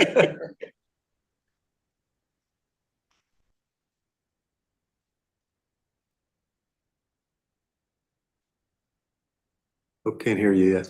Money was originally allocated prior to me even being employed with the town. Scott, turn up your mic just slightly. Oh, there we go. We Do go. now. Yes. Got it. Yes. Right. Hopefully my dog doesn't interfere. Sorry. Okay, so hopefully you can hear me now. Yes. Okay, the money was allocated before I even was employed with the town. The purpose of the money originally was to fund fiber between the town buildings. What we've done is look at where there's lack of broadband access due to different federal initiatives. It's actually one of the original purposes for the ARPA fund. And we're actually looking for additional funding sources because a lot of the parts of town that do not have fiber optic or only have one provider, it's that way because they only have underground infrastructure. So we're looking at ways to bring fiber optic access to approximately 23 sites in town sites, and in doing so also encourage growth in fiber optics to just residents themselves. So we have written an RFP. It's in a draft form. It's not really available yet. I've been working with the town manager's office, and I believe we have a meeting scheduled in a week or two where we're going to continue that discussion. I don't know if there's any specific questions. I'm happy to answer those. No, that's good for now. Thank you. I don't know that I know enough to ask intelligent questions beyond that. That helps me get a sense of that. It just seems like such a large number, but again, it sounds like a large project and certainly an important one. So, thank you. I just had one other question about the $24,000 relative to street lighting. Is that for physical items? Is that for That's for labor? that's for utilities. That is just the Eversource. Electric bill. That's, oh, that's, It's I'm sorry, electric okay, bill. I didn't Yeah. understand that. Okay, Yeah, thank you. yeah, no, that's sure. that's because just- what I said that for billing. Eversource increased their rates. That's the light bill. yeah, Gotcha. yep. Okay, thank you. Yep. Sorry for my ignorance on that. Okay, Sounds good. Counselor Floyd. Thank you, Mayor, and thank you so much, Janet, for all your work and for being here. Just a quick question with regards to the fire department paper call. Can you just say, and you may not have this, but just like on average, what that is running over? Just so we're aware. I know we've talked about this before. So typically, we were hoping it would stay in the 20,000 range. We've had quite a few different months of it climbing into the $30,000 range per month. So we're seeing that kind of climb up. It's the same thing we were noticing last year. I don't have the call volume, but I know last year the call volume was up.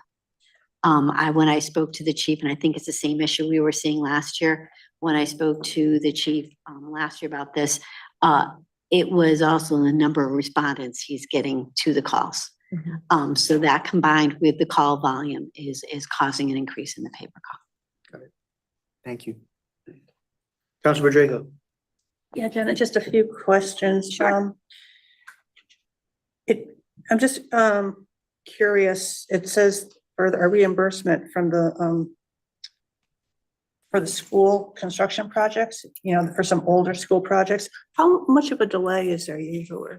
There's this one, actually, we weren't even, this one is a project before I got here. So that was 7 years ago, over 7 years ago. We're still waiting for them to finish the audit on this town hall that we've been in for, it'll be 5 years in June. So our reimbursements aren't like the year after or No, whatever. no. It's several. This was the final one on that project and they're way behind. I'd say after projects, and I said, this is like 7 years, the project that they just reimbursed us for was just finished when I got here. Okay. So it is quite delayed. Another thing I'm curious about is, I know with the marijuana dispensaries that we have in town, people are, we're flushing cash and we're getting, this money and blah, blah, blah. And you indicate that we're falling short. Can you just give us? We're starting to see those numbers decrease. Significant, You're seeing, we're starting to see like this past month, I think it was just one that came in so far this month. It's going down. Okay. We used to be getting close to 40,000 a month. If we're high 20, that's a good number. You're seeing more and more towns near us open up their own dispensaries. I think Berlin's opening one. I know that Cromwell's opening one. So I think that might be pulling apart. It used to be, we were kind of one of the only places in the area, and I don't think that's the case anymore. Because there is a, perception that, we've got all this money flowing in and what a good investment it is for the town. Okay. And then just kind of a comment. Personally, I appreciate your conservatism in crafting a budget and reviewing the budget, because it seems like we never have a surprise. I mean, you plan for the contingencies and you keep us in rein in terms of what we can realistically afford. It's just, for example, the fact that, we haven't spent a lot, if anything, on storms this year. Doesn't mean that we should, doesn't mean that we're not gonna get another one. Or when we're looking at the budget next year that we didn't spend that much last year. I mean, this is an anomaly. So again, I appreciate the fact that you apply a historical perspective and you try to keep us reined in. So thank you. You're here. Yep. You're welcome. Great, thank you for your work on this. Problem. Phenomenal job. Thank you so much. And you're gonna be seeing so much of us soon. We're going, buddy. We'll have you back this. By the time we get to April, I'm like, okay, guys, we're done. That's Saturday on the calendar, right for you. We do. Thank you, you. Janet. Appreciate Thanks, it. Thank you. Alrighty. Moving right along, next on new business is the Cultural District Commission ordinance. As the town manager indicated, when we were talking about old business, this is sort of a two-pronged approach. We have a resolution and we're gonna be considering an ordinance to create the commission. So this is sort of that introduction. Deputy Mayor Rada, would you like to give us some insight on that? We have been working on this thanks to James in town clerk's office and Paul and Jonathan. They presented this to us at not this past meeting, but the meeting before, and we've had a chance to really take a look at it. A lot of this is based on not only our policies and our charter, but also and Jonathan, if you want to jump in at any time to speak about this, it also focuses on the requirements, the state requirements related to application to become a state-approved cultural district. So some of what we do have a little bit of wiggle room here and there in terms of the number of regular members, but if you look down at number 3 and I think even number 4 are directly connected to the requirements that the state places upon the submission for approval as a cultural district. I don't know if Matt or Gail would like to speak on this as well. It was a work in progress. I think we've done a lot of work on it, and we talked about it again, and certainly we want input from the rest of the council as well. Or Jonathan, if you have anything you'd like to say. No, I mean, I just to piggyback on. We've pulled you in. Thank you so much. I mean, I just to piggyback on what Deputy Mayor Rada said, it is going to be a tighter jigsaw puzzle of finding the right mix of people that particularly comply with the requirements of 3. So, that is what it is. It is based on the guidelines that DECD has developed. But those are, kind of very specific kind of qualifications and backgrounds that people need to have. And I think we had talked about this in one of our meetings that one member can't wear 2 hats. I think we can come up with folks who are already engaged or we hope to be engaged. But again, and then number 4 gives us a little bit of wiggle room. These are not required, but we can address that and look for additional members as well. Plus, we also have to consider that being an ordinance and establishing a commission, that we also have to abide by our own regulations through our charter in terms of representation, party representation. So I don't know, I mean, we can open this, I don't, Sounds good. counselors, do you have anything I just have a quick question. to say, or we'll open it up to questions? Just, you rise at 7 because that's what they recommend. That's this boilerplate usually. The seven members. Yeah. We had a bit of a discussion about that. Part of it was we've got a lot of boards and commissions and we have trouble filling the Right, yeah. spots. We don't The want more to. you get, and then the quorum. And we want an odd number of people, not odd people, but an odd number of people. Odd people are good too. That's true. So, but generally, much of this is boilerplate. Just, so if the 7 rose, then the 6 would rise.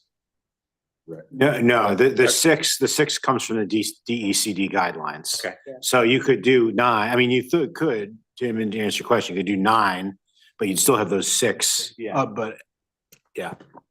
I'm just, I think my only concern is the problem is getting those 6 that fit these criteria. Right. It's gonna be difficult. It's gonna be tricky. That's gonna be a tricky challenge.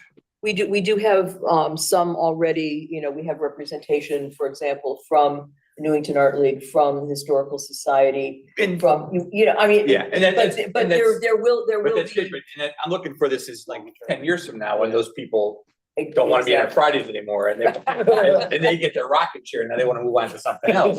Can we get those people then? to fill that slot. And then I see too many commissions that we set up and then it works good for that group of people.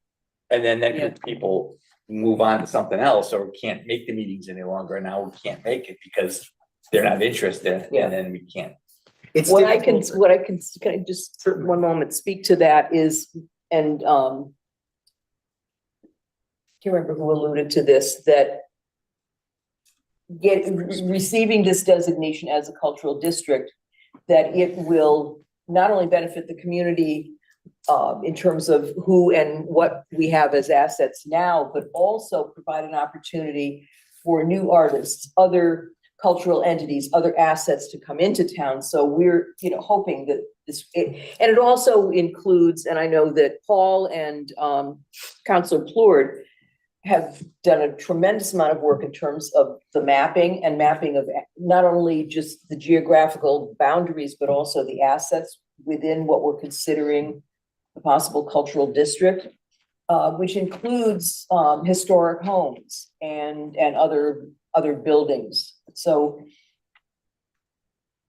and I'm not a Pollyanna, but I'm being positive, thinking that, when and if we get this designation, I'm going to say when, that will open up the doors for greater productivity, greater opportunities. The more we can get this out and inform our community of what's available and what benefit it can and will be in the future. We're hoping that it won't be a problem.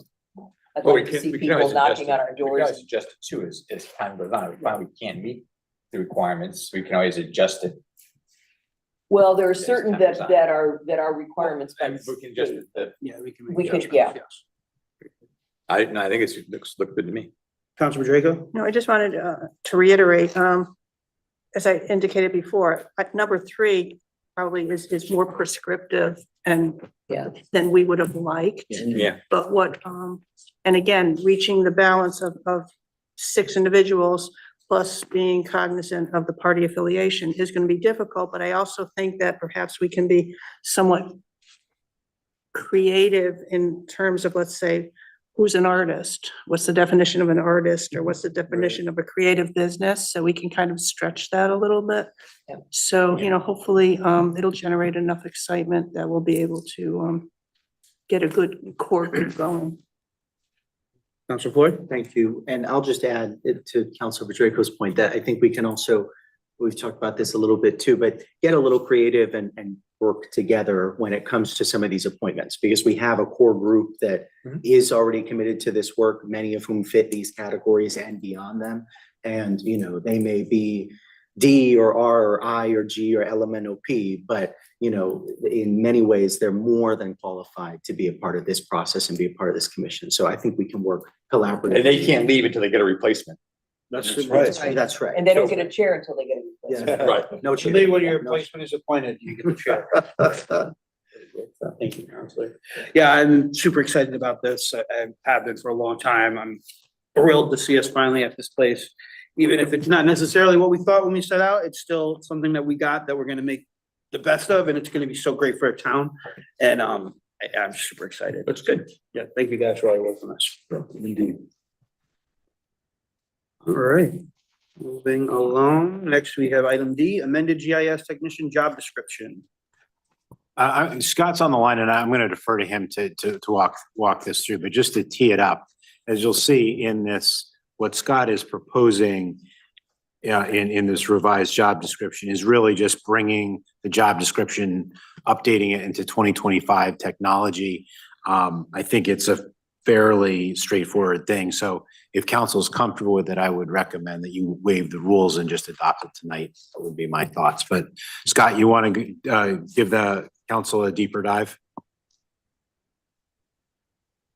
Sure.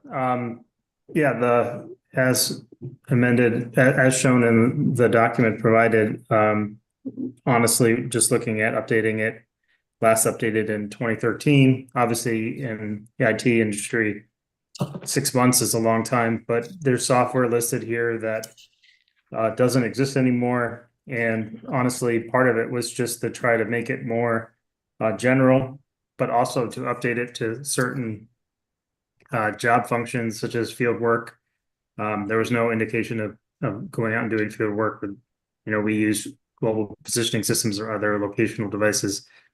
And also there's really was nothing in the description itself about creating data products, which obviously we do, and maps in general. So starting from top to bottom, the first change was, I don't know if you want me to go through line by line, but the first change was just adding the word applications instead of GIS programs, because we work with various applications, not just GIS programs. Now moving along to some wordsmithing for the next line underneath required skills and abilities. Ability to write reports instead of routine reports doesn't seem to really matter whether it's routine or otherwise. Working knowledge of GIS administration, including the creation of maps, geodatabases, data graphs, and charts. Those are generic terms, but they directly relate to geographic information systems and mapping in general. The next line is an additional line to ability to interpret information from different sources and incorporate into enterprise JS data products. So that's hopefully self-explanatory, but happy to go into what those would be. Moving down, I'm not sure why the formatting to the right is there, but general in-person, phone and remote communication mediums, just like we're doing today. Just remote. Moving down to required minimum classifications. Experience with mobile data collection, that's what I referred to before, including satellite-based high precision navigation, that'd be global positioning. And the like, experience with GIS software, therefore being more generic, and then including ESRI desktop, online, server offerings, which is what we do use in-house, among other platforms. Those are really the substance of the changes. If you have any questions, I'd be happy to answer them. Counselor Floyd. Thank you, Mayor. Just to confirm, we don't currently have a GIS technician, right? This is a new, yeah. that's right. Essentially, that is our GIS Yeah, exactly. technician. Yeah. That's right. The And position has, oh, sorry. Yeah, go ahead. The position has been filled in the past. It was unfilled when I started. Between all of the regime changes, it kind of, wasn't filled, but it has been budgeted for. So it is a budgeted for position. It's not a new position. Great. And then just, I know everybody thinks town hall is like 1 million people, and it is a lot of people, but it's a smaller group than you'd think. I know everybody pitches in where they can, but on paper, is this a role that gets shared with the planning department? Do they work closely with this technician, or will they, excuse me? Yes, actually, it's the GIS position itself, as it could do anything from doing parcel updates to sidewalk inventories. We're working some of this data that I'm finding we have and that no one's really even worked with. Like recently today, I found out that we have a tree inventory that was done in 2020 that really had never been incorporated in because the position was empty. It's someone to be a champion of the geographic products. So we work typically with the highway department, the police department for emergency services. I've done working with the fire department with their RedMX implementation. So it's addresses, address points, it's 911 reverse geocoding, field work, which we've done, none of them since I've started, but something we'd like to continue working with. CIP products like road pavement. So, I mean, there's a lot of things, including some of the initiatives that I've been talking to Paul Dixon in the planning department about to help. It's a tool. It's like a hammer in your tool chest for a lot of folks. So, really, the idea being is, again, the position was unfilled when I got here. I took it over and started updating it and working with it. So if we put this position in place, it would also be a continuity plan. Not that I'm going anywhere, but that there's someone else in the department that can keep it going on a day-to-day basis. Great. Thank you so much for all your work getting this up to snuff. I'm glad it can finally move forward. I just want to clarify one thing you mentioned, it's the position isn't filled, but is it budgeted? Correct. It's Okay. budgeted this year. Yeah. Okay, very good. Just wanted to make sure. Okay, great. Thank you. Counselor Nagel. Okay, the question I was about to ask, maybe partially have answered, but I'm going to ask it anyway. Is the justification for waiving the rules tonight, which many people have in the public and some on the council have, is doing all the time, I have no problem with what you've redone, whatever, but it's the justifications that you need immediately someone to fill this position, given the changes that you've made, or I need some other kind of justification Yeah, to do that. I'll jump in because this was just my idea. I thought it was relative, the changes here is just bringing the job description into the 2025. It's not, it struck me as a straightforward matter, like more of an administrative decision rather than a substantive policy decision. So that's all on me.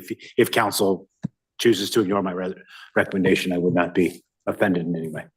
I do know that there are some people who watch and are here who have some kind of rightly so and sometimes rightly not the problem with waiving the rules, and so that's my question and why I need a little, for me and for others, more justification to move it along. I respect what you're saying.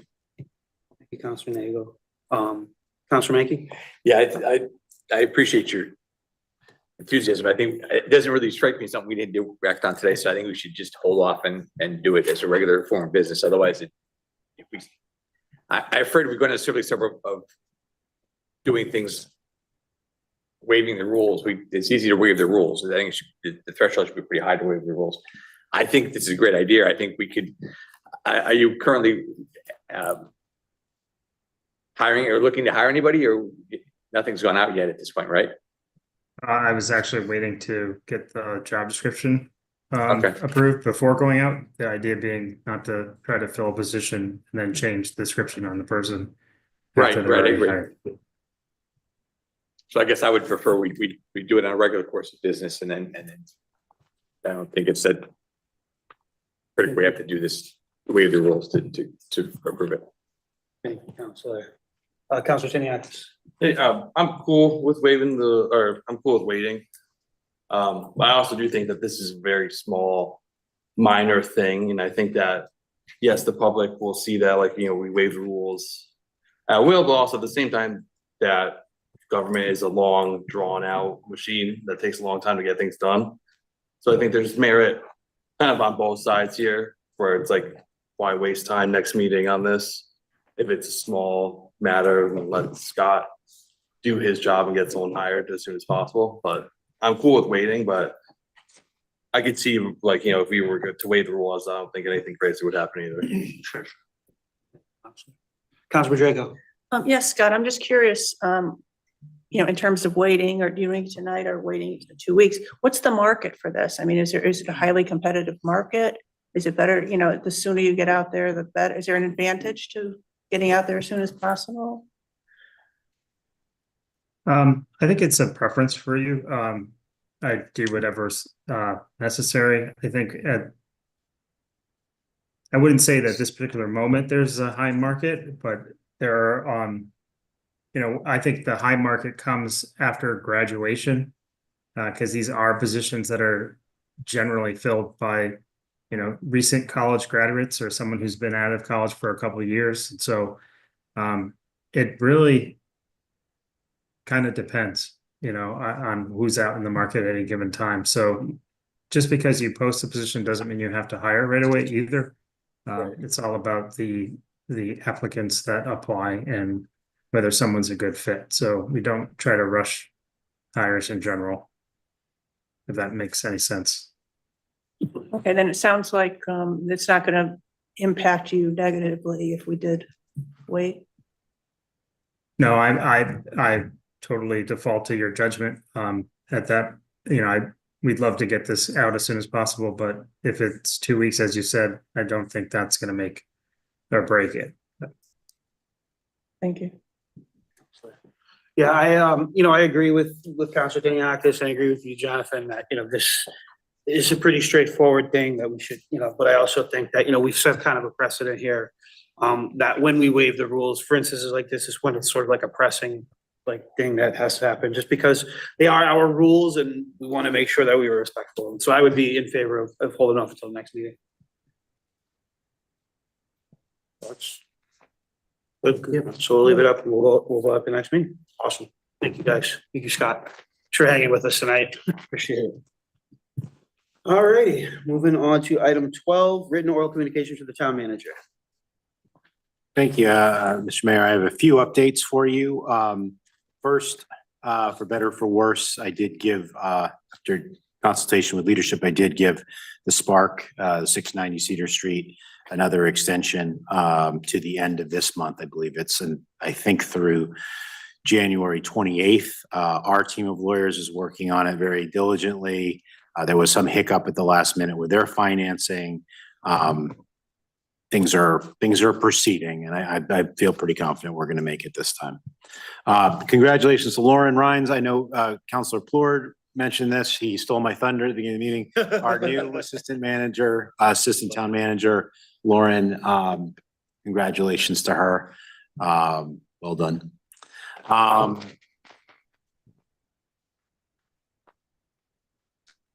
Lauren was one of the things that Lauren has been working really diligently on. Actually, two things I'll highlight that she's been working really diligently on is coordinating our response to the OSHA inspections.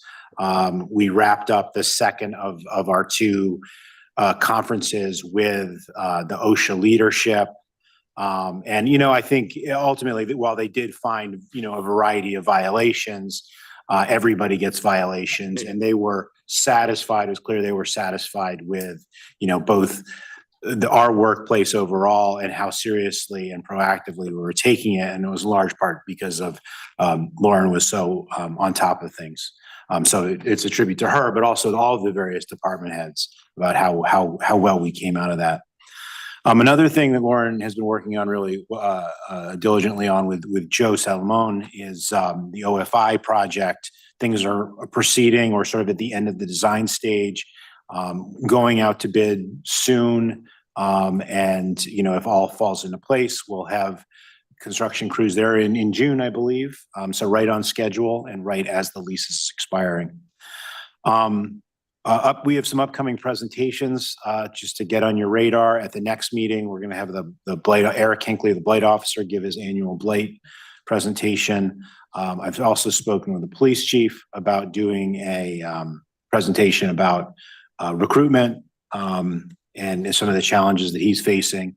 And then also, and this is to Ms. Lyons, is one of her comments, is I will have Sonia Richmond, our grant writer coordinator, will be coming hopefully the last meeting in February and give us an all-in overview of where things stand with the various grants and some of the other grant opportunities that are out there. And also she's going to come to a February department head meeting too, which will be another forum for all of us to give some feedback and bounce some ideas off her. That's all I got for now. Thank you, Jonathan. Thank you. Moving along to council liaison and committee reports. Thanks from councilors. Council Plord. Thank you, Mayor. Just a few things. I will try not to go on long, but it's been, a month or so since we last met. So first, as we mentioned earlier, the Permanent Municipal Building Commission Ordinance Review Subcommittee met just before the new year. And we finalized a fifth draft together with Lauren Rhines, who's got a big cushy gig now. I hope she can still make our meetings, but no, he has been such a tremendous help. And we feel really great about that draft and have been able to reach a consensus on all of the edits on that draft so far, which has been fantastic. And so, as I said, that is under legal review. And once we receive any possible revisions from that review, we will move forward from there, and you will hear from our subcommittee soon. So that is that. I want to speak to, there was a town planning and zoning committee meeting just at the beginning of the month. on the 8th, where a pre-application was discussed for a 100-foot flagpole over at 266 Kitts Lane, the site of Dale Electric, beautiful Christmas lights, if you know exactly where that is. It would, of course, be by far the largest flagpole in town and would have on it a 30-foot by 60-foot flag. They've assured, massive flag. If you're driving on the highway going past Hartford, you see that massive flag and near the car dealership, it'd be just about that size. So it would serve as a welcome, a very patriotic welcome, and very fitting welcome to our town. So that is very exciting, and I want to thank the property owner for bringing that pre-application forward. As a part of that meeting, there was also a town planning update. I just want to share some of that with regards to the town center master plan study. Town planner Paul Dixon affirmed again that they are aiming to finish that by mid-2025 and are wrapping up a preliminary market analysis right now, which will of course be followed by the design charrette in, I think, early February, as we're all aware. So that is moving forward. The Safe Streets for All grant, if you recall, this was the money that Senator Blumenthal and our federal partners were able to get for Cedar Street, the Cedar Street corridor. A draft contract is in and is being finalized for moving forward with that study, which will focus again on just those key areas of Cedar Street. The Department of Energy and Environmental Protection's Recreation Trails grant that we've received together with West Hartford, who's also received that grant. That study is moving forward to study areas of overlap for trails. So that is going to be a consolidated study with the town of West Hartford, which is fantastic. Same consultant, same process. The historic resource inventory that we discussed at council, a grant has been put into the State Historic Preservation Office for updating that inventory, and obviously we'll receive updates if we have good news on that front. We discussed the cultural district, the RAISE grant on the Berlin Turnpike that is moving forward as well. If you'll recall, we put up our portion of the peanuts along with Berlin and Weathersfield for the Berlin Turnpike. That is moving forward. The Resilient CT 2.0 grant or CIRCA grant at no cost to us. That's looking at, if you'll recall, Webster and Piper Brook, those areas, opportunities for resilience. That is moving forward as well. A comprehensive zoning review, which was funded in our budget this last year as a way to kind of get a hold on a lot of the rapid development that we've been seeing. That rewrite, the intention is to focus on that in the planning department this year, particularly when it comes to the Berlin Turnpike zones and the review there, and reviewing housing regulations and doing updated legal review. Taco John's is going in at the Pilgrim Furniture site where T-Bowl once was. I remember it as T-Bowl. Taco John's is going in there, is moving forward. As many folks are aware, pickleball at the Bob store next to Petco and Planet Fitness, that Plaza Stop and Shop. That is moving forward as well. The Woodspring Hotels has received a CO and is operational, which is terrific news. They had been plagued with some, I believe, electrical issues for some time, so they are up and running. I'm looking further here. Desegregate CT has also reached out to the zoning commission to provide a presentation to them, and that will be forthcoming. And then I'll just speak very, very briefly on the Economic Development Commission, which had a meeting. They anticipate that the passport program, which was very successful last year, will be longer next year and will be promoted earlier. And they have budgeted costs for a longer period in their proposed budget. And they're also hoping to be more active when it comes to marketing other small businesses throughout the town in the next year. That's all. Thank you for the time. Thank you, Councilor. Councilor Pacheco. Yeah, just two updates. One on conservation. They had their election of officers. The current slate was reelected with Chairman Jeff Zellick, Vice Chair Andrea Sato, and Secretary Dave Wemmett. And the one, the 44-unit residential project at on Kitts Lane, which has been discussed for a while. They extended the public hearing to one more the next meeting will be the final public hearing and there'll be a vote at that meeting. And the reason it was extended again is because they received a comprehensive report from the outside consultant rather late in the day and they needed time to review it. But the first conversation with the consultant several weeks ago, they reduced the number of units from 44 units to 40 units to address some of the concerns. And also there won't be a complete ring road around the development. It's going to be more like a horseshoe or what they call it, a hammerhead. But again, there are a few concerns that will be talked about, wetland buffers, some final grading plan that the Conservation Commission wants to see. So again, the next conservation meeting, there'll be a vote on that.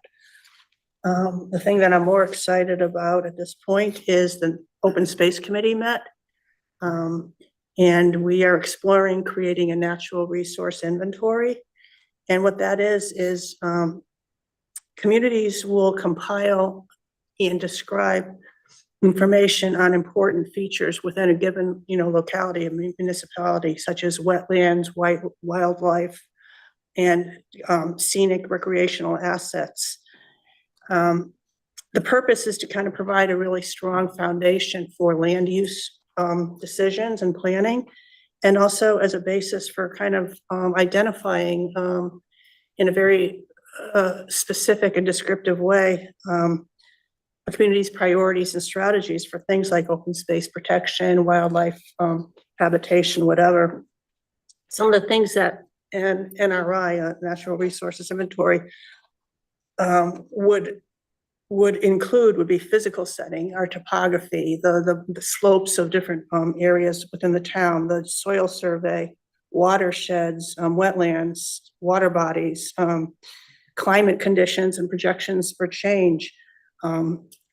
It actually even has a section, if you want to go that far, on cultural resources, historic sites, scenic views, recreation. So not only would it be a list of what our assets are, but it would identify how they relate to each other. And the fact is in our small community, it's 13 square miles. Something that's done here could really impact something down here, but unless you finally identify, what the different characteristics are of here, here, and here, you can't really tell what the subsequent, effects would be if something's done here to down here. And because development can unintentionally impact something. So the point is that until an inventory is really done, you don't have a clear picture really of what you have, where they're located in relation to each other, and what's significant to the community and why. We all, like, for example, we made a list several years ago of what the Open Space Committee thought is important in terms of open space parcels, but it's not been identified why. Why is it important? Is it the scenic view? Is it the fact that there's swamp cottonwoods there? Is it the fact that it would impact the wetlands if there was development? So not only would this NRI just be beneficial to the Open Space Committee, but it would be helpful and useful and should be kind of a cooperative effort with conservation and development, with TPZ, and even with the cultural district that we're talking about. And what I found what I thought was a really big selling point is that if this comprehensive listing of what we have, why it is, what the components are, is available, if there's a developer that comes into town, they'll have that information before they do their pre-application, whatever, so that they'll know when they're formulating their proposal, what's important to the committee, to the community, why is it prioritized, what the characteristics are, and they can kind of maybe tailor their proposal to consider these factors before the proposal is done, rather than they come in and present something, then afterwards there's public outcry and pushback. So personally, I think again, it would be useful not only to the open space, but to all the land use committees. But of course, there's possibility of money. And because there's nobody really on staff. Well, certainly our staff is overtaxed as it is, but there's, it takes a certain amount of expertise, whatever. However, in conversations and in doing exploration, we can possibly use interns, graduate student interns from graduate programs in, you know, at UConn or whatever, to come in and do some intern work. And so that could get some of it. There's other resources, you know, some of the GIS maps that the state has, whatever. There's these things that can be pulled together. And also there's some other towns in Connecticut that have done some comprehensive NRIs, and we could look to them, call them, find out who they used, you know, how much did it cost, whatever. Perhaps we can get a grant. I don't know. But again, we have so little space. We never have done a comprehensive pulling together of what our resources are, what the characteristics are, why they're important, who they're important to, how they would be impacted by development. So we thought as an open space committee, it's very important to pursue. And Paul Dixon, the town planner, is going to help us try and explore how we can get this done in the most effective way. Thank you, Counselor. Counselor Nagel. Thank you. I attended several meetings between the last meeting and this one.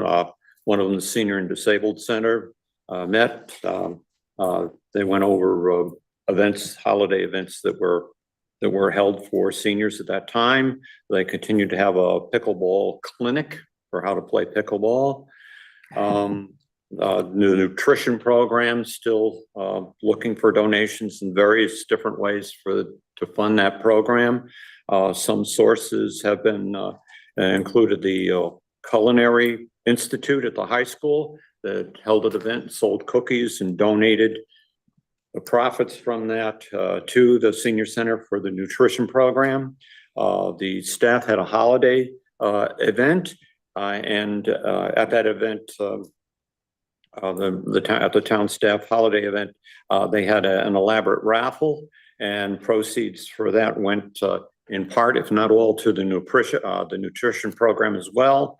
And they're trying to explore other methods in which to either get the high school or others to provide a part of those luncheons or whatever, or to find sources other than the ones I've mentioned in the traditional ones, because the problem has not been resolved yet. Also, it was talked about their budget being submitted for this year. And also that because of what this council did last time in providing monies for a part-time position that is needed, that indeed that starts at the beginning of this year. So my understanding, it's money that we've already funded, and they're going about filling that part-time position. Upcoming activities include health district workshops,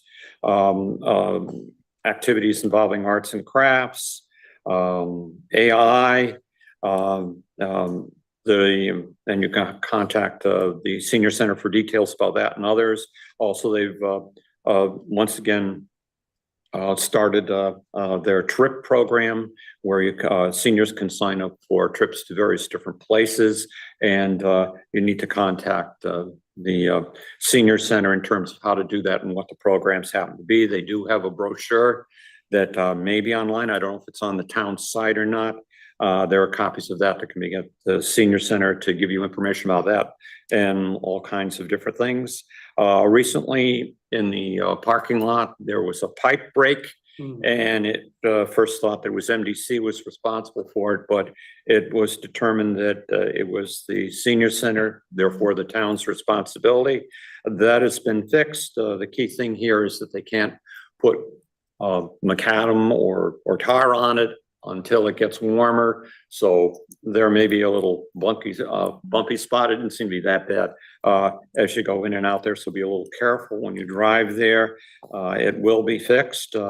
They determined, the council, or rather this commission determined that their annual volunteer dinner will be May 22nd. I know the council is invited to be to that, and I'm sure that'll be coming up when it gets closer to the May 22nd date.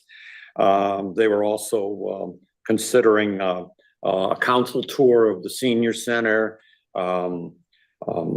also an informational meeting for the public and for the council that takes place during the day, because those meetings are at night, and there isn't a great deal of public at those meetings. So they set a special one for April 2nd, I'm sorry, April 2nd at 1 p.m. and more information will be coming to us about that. The library review building committee continues, and at their recent meeting, which Deputy Mayor Rada is also a part of, they went over their schedule for meetings, and also they went over a presentation which will eventually come to us to refine it, to give us a view of what specifically they wish to see happen, to form a committee and get some input. And then later on, after budget season, they will come to us with a more finalized plan and be able to answer questions that may not have been answered at this meeting, which they're trying for sometimes in February to do. I don't know if that's been finalized or not as to when, but of course they're cognizant of our budget season and how that takes the majority of our time and a lengthy time within the meetings that we have. The library has a staff event they're planning for in the fall. They do it every other year. They've submitted their budget, and I believe are having additional meetings with the town manager and involving that. This coming Friday is Winterfest that the Friends of the Library holds. It may have been long sold out long time ago, but at any rate, who knows? Call the library, see what's happened. Maybe you can do some work and be part of that.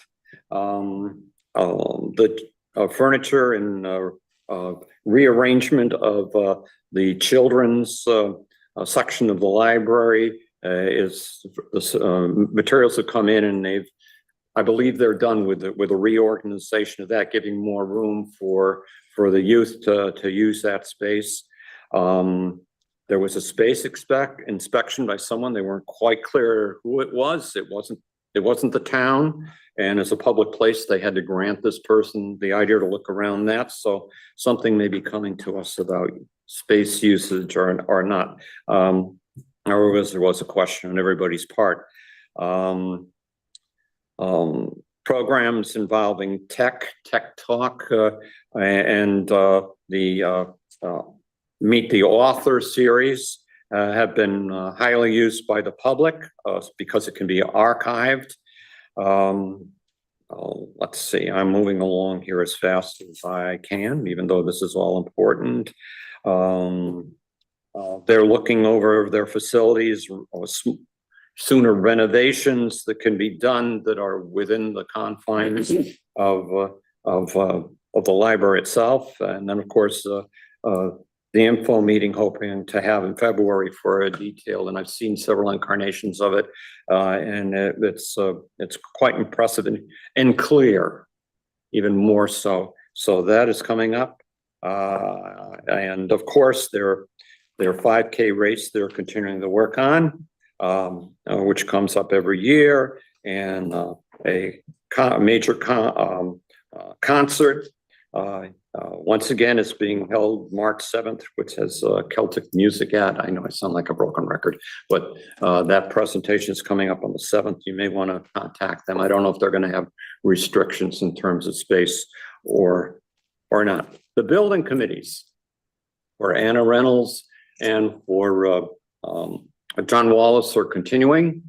Mayor Rad and I have been, the Deputy Mayor Rad and I have been attending those. The key thing for the public who may wonder, why is the Anna Reynolds Building Committee continuing? Yes, the building is open. The majority, if not all the work, has been done on the interior, but there are some things on the exterior that need to be done, and the committee wants to make certain, and rightly so, they are still intact until those things are completed and we have oversight to them. And obviously some vendors have yet to come in from projects that are done, and there may be vendors coming in for work that is yet to be done because it's seasonal and they need the a better weather and climate in order to do them. I think that's it. And other counselors that may have attended those meetings, you have something to add? Fine. Deputy Mayor Rada. I had Anna Reynolds and John Wallace on my list, so thank you for bringing those to our attention. One thing with the Anna Reynolds is that at our last meeting, and we just received, those of us on the building committee received some information today. There will be repairs and upgrades to one of the ball fields at Anna Reynolds. And there is money in the budget to pay for, and I'm blanking on the amount of money it will be, but there's also going to be, I think, to the tune of $30,000 in kind for through Parks and Rec. They will be doing the bulk of the work that needs to be done, so that not only will there be a really nice updated ball field for the students at Anna Reynolds, but it will be also a Little League field in that end of town, which they really don't have much space for Little League up around there. If I could interrupt, I think also during the construction process, that was used as a site for things to be. So the field as it was before construction started needs to be redone anyways. And since they found extra monies, as you pointed out, they can do it right and add some critical stuff. I didn't mean to interrupt. but I thought it No, was that's fine. important. So it will not only benefit the school, but it'll benefit Little League, and it's nice collaboration between the building committee and Parks and Rec. So that's moving along. The facilities naming committee has met a couple of times, and we will be presenting some suggestions for approval to the town council, hopefully at the next meeting. That will be upcoming. Councilor Mankey and I attended this month's fire commissioners meeting. And the radio system, it's townwide, which includes the fire department, police department. I can't remember if it's EMS or not. Yes. But that is finally, after a long period of time, is now up and it's running, at least for the fire department. Everything is moving ahead. And so they were very, very pleased that they now have this upgrade, which they've been waiting for, and it's been accomplished. I can't think of anything else It's off the agenda. specific. Did what? It's off the agenda. so- Yes, they were happy to say they can now cross it off. We won't see it again. The ISO rating, they're still waiting for that. We're hoping that they will get their #2 rating, but some communication back and forth between the person that they're working with, but nothing specific yet. Any other comments from councilors? All right, seeing none, we'll move on to public participation, part 2. All the things I said earlier are still true. Be nice to each other, please. 4 minutes, if you're in the room, please come up to the microphones, state your name and address for the record. Over Zoom, use your raise hand function and we'll alternate back and forth.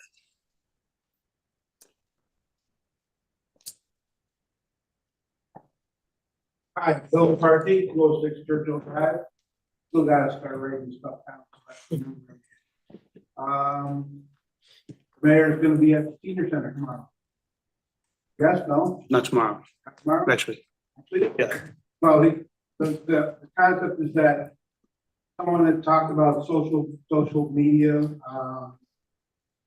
that social, I don't know, like Facebook and stuff like that. I personally learn a lot from listening to people on Facebook, stuff that goes on.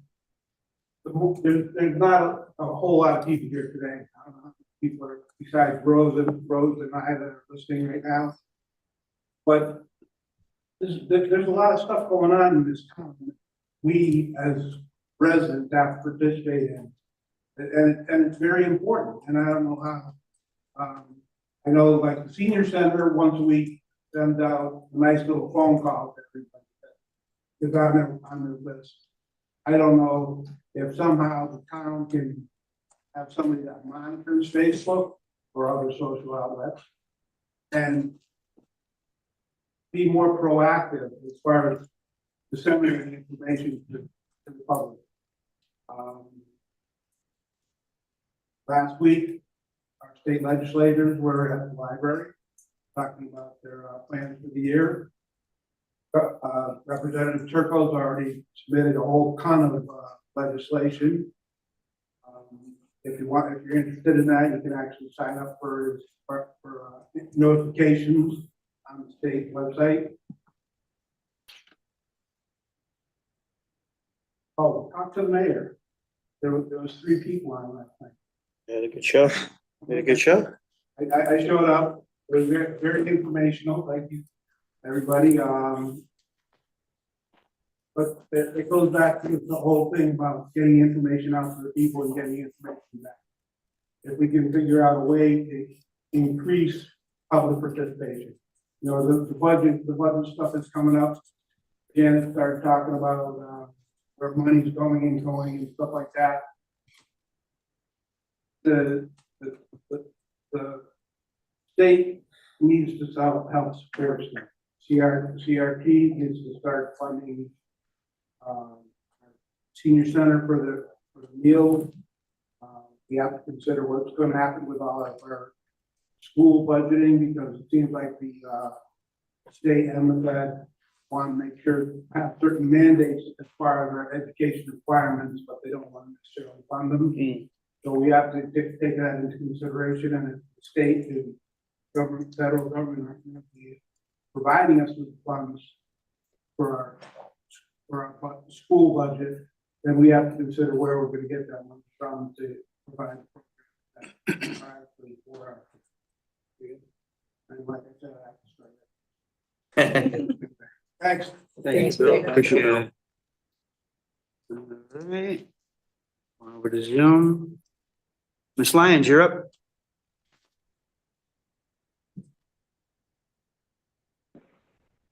Hi, Rose Lyons, 46 Alton Drive. First, I'd want to thank Councilor Nagel and the rest of you who agreed to wait a couple of weeks until you voted on the change in the job description. It seems like this is a very simple thing that could have been done by the town council, according to the town manager. It's just minor things that were changed or just upgrading things, but it's bothersome to me to set a precedent, and those of you that have been on the council know that it's me that's the one that's usually got something to say about it. Last time you did a job description change was for the assistant town manager, and at that time I think some of the duties of the director of administrative services was transferred into the assistant town manager position. I think there was some discussion as to what was going to happen to the director of administrative services position, and I look forward to hearing at the budget as to whether or not it's going to be changed or if there's any elimination of the position. I was glad to hear that OFI is on track, because I think there's a timeline in order for us to get the $1 million grant. I'd hate for us to have to kick in that money because we didn't get things done on time. National Welding, well, that's another story. We won't even go there with that. As far as the Permanent Municipal Building Committee, I appreciate you acknowledging my mentioning it, but I still didn't get an answer as to whether or not people on the Permanent Building Committee can serve on other boards and commissions. The bulk waste issue, I believe what Rob told us last year is what it is. It is less than it was, but it seems like people have no respect, and I was more addressing the respect of others by town residents and not doing what they're doing, throwing things to the curb. There is a process in place. I talked to Eric, and then I talked to Rob, and I think they're addressing it. So it's not something that I am advocating to be changed in the coming budget. Public participation. I'm watching on NCTV, I'm talking on Zoom. Now NCTV has a closed caption over the time bar. So I'm sure I'm running out of time, but I can't tell because I can't see it. So You're good. You got feel a free to minute 40. interrupt. Thank you very much, because it's, I think you're gonna force me into, getting, brave and driving in the dark my 1.5 miles over there and sitting there and listening and watching, because this is driving me crazy. And anyway, that's it for tonight. I think, been very informative as to what was discussed, and I appreciate your time and your efforts. Thank you. Thank you, Ms. Lyons. All right. Moving on to informational, remarks by, where are we at? Yeah, remarks by counselors. Any comments from counselors? Further, Counselor Floyd? Just super briefly, Ms. Lyons, just to your point, thank you for engaging with that. Again, the Permanent Municipal Building Commission, I don't want to preview too much out of respect for the subcommittee, but we have talked about this point in terms of members serving on other boards and commissions. The current language that we've reached consensus on, and that may very well come to the council or may not, is that we have some clause that allows members who serve on other boards or committees to serve on this commission with the understanding that they would recuse themselves on matters for which they would have a dual jurisdiction or something like that. So that is the language that we've come to a consensus on, and of course that will be discussed further. And then just one other small thing. This is kind of to Rose's point, but Jonathan, just with regards to the discussion we had tonight around the job description being amended, for small things like that, I mean, I just would wonder, what are the bounds of your administrative approval? You may know that offhand. Well, I think historically the job descriptions have always gone before council. But I think, Councilor Plord, you raise a good point, and Lauren and I have talked about this, broadly, this concept of what requires council approval, what is under my discretion. And I think, as this is part of a larger discussion, that I think we probably need to have in the next few months about literally that question is like, should we, for example, before we go out to bid, should we, have council bless a bid package? Should certainly or should you formally vote on the bids that are submitted? Those kind of things. And I don't think there's clear guidance there. And so I think it would be helpful, just not, partly for me, but really all for the public, about where my job ends and yours starts and vice versa. That's great. Thank you. Any other remarks from counselors? Seeing none, we have no informational items. Winterfest Friday, hope to see you there. It's gonna be awesome. I will entertain a motion to adjourn. Jonathan, Oh, wait, go ahead, sorry, Gail. just, I forget the date, but the volunteer of the year. Volunteer. Yes, is it, open. I think it's open through January 30th, I want to Okay. say. 31st, so yeah. So if anybody out there has, Yep. a nomination, you can get it. Yeah, to me, into yes. The town manager, Yep. For somebody who's gone above and beyond and done an awful lot for Newington, and the variety of ways somebody can serve as volunteer of the year is just, is in the imagination of anybody. So if you feel somebody's really working hard, send their name in. Thank you, Councilor Draco. I'll entertain a motion to adjourn. Second. Motion by Councilor Plord, seconded by Councilor Menke. Any discussion? Seeing none, all those in favor? Aye. Motion carries unanimously. We are adjourned at 9:47 PM. Great meeting tonight, everybody. Thank you guys so much for being here.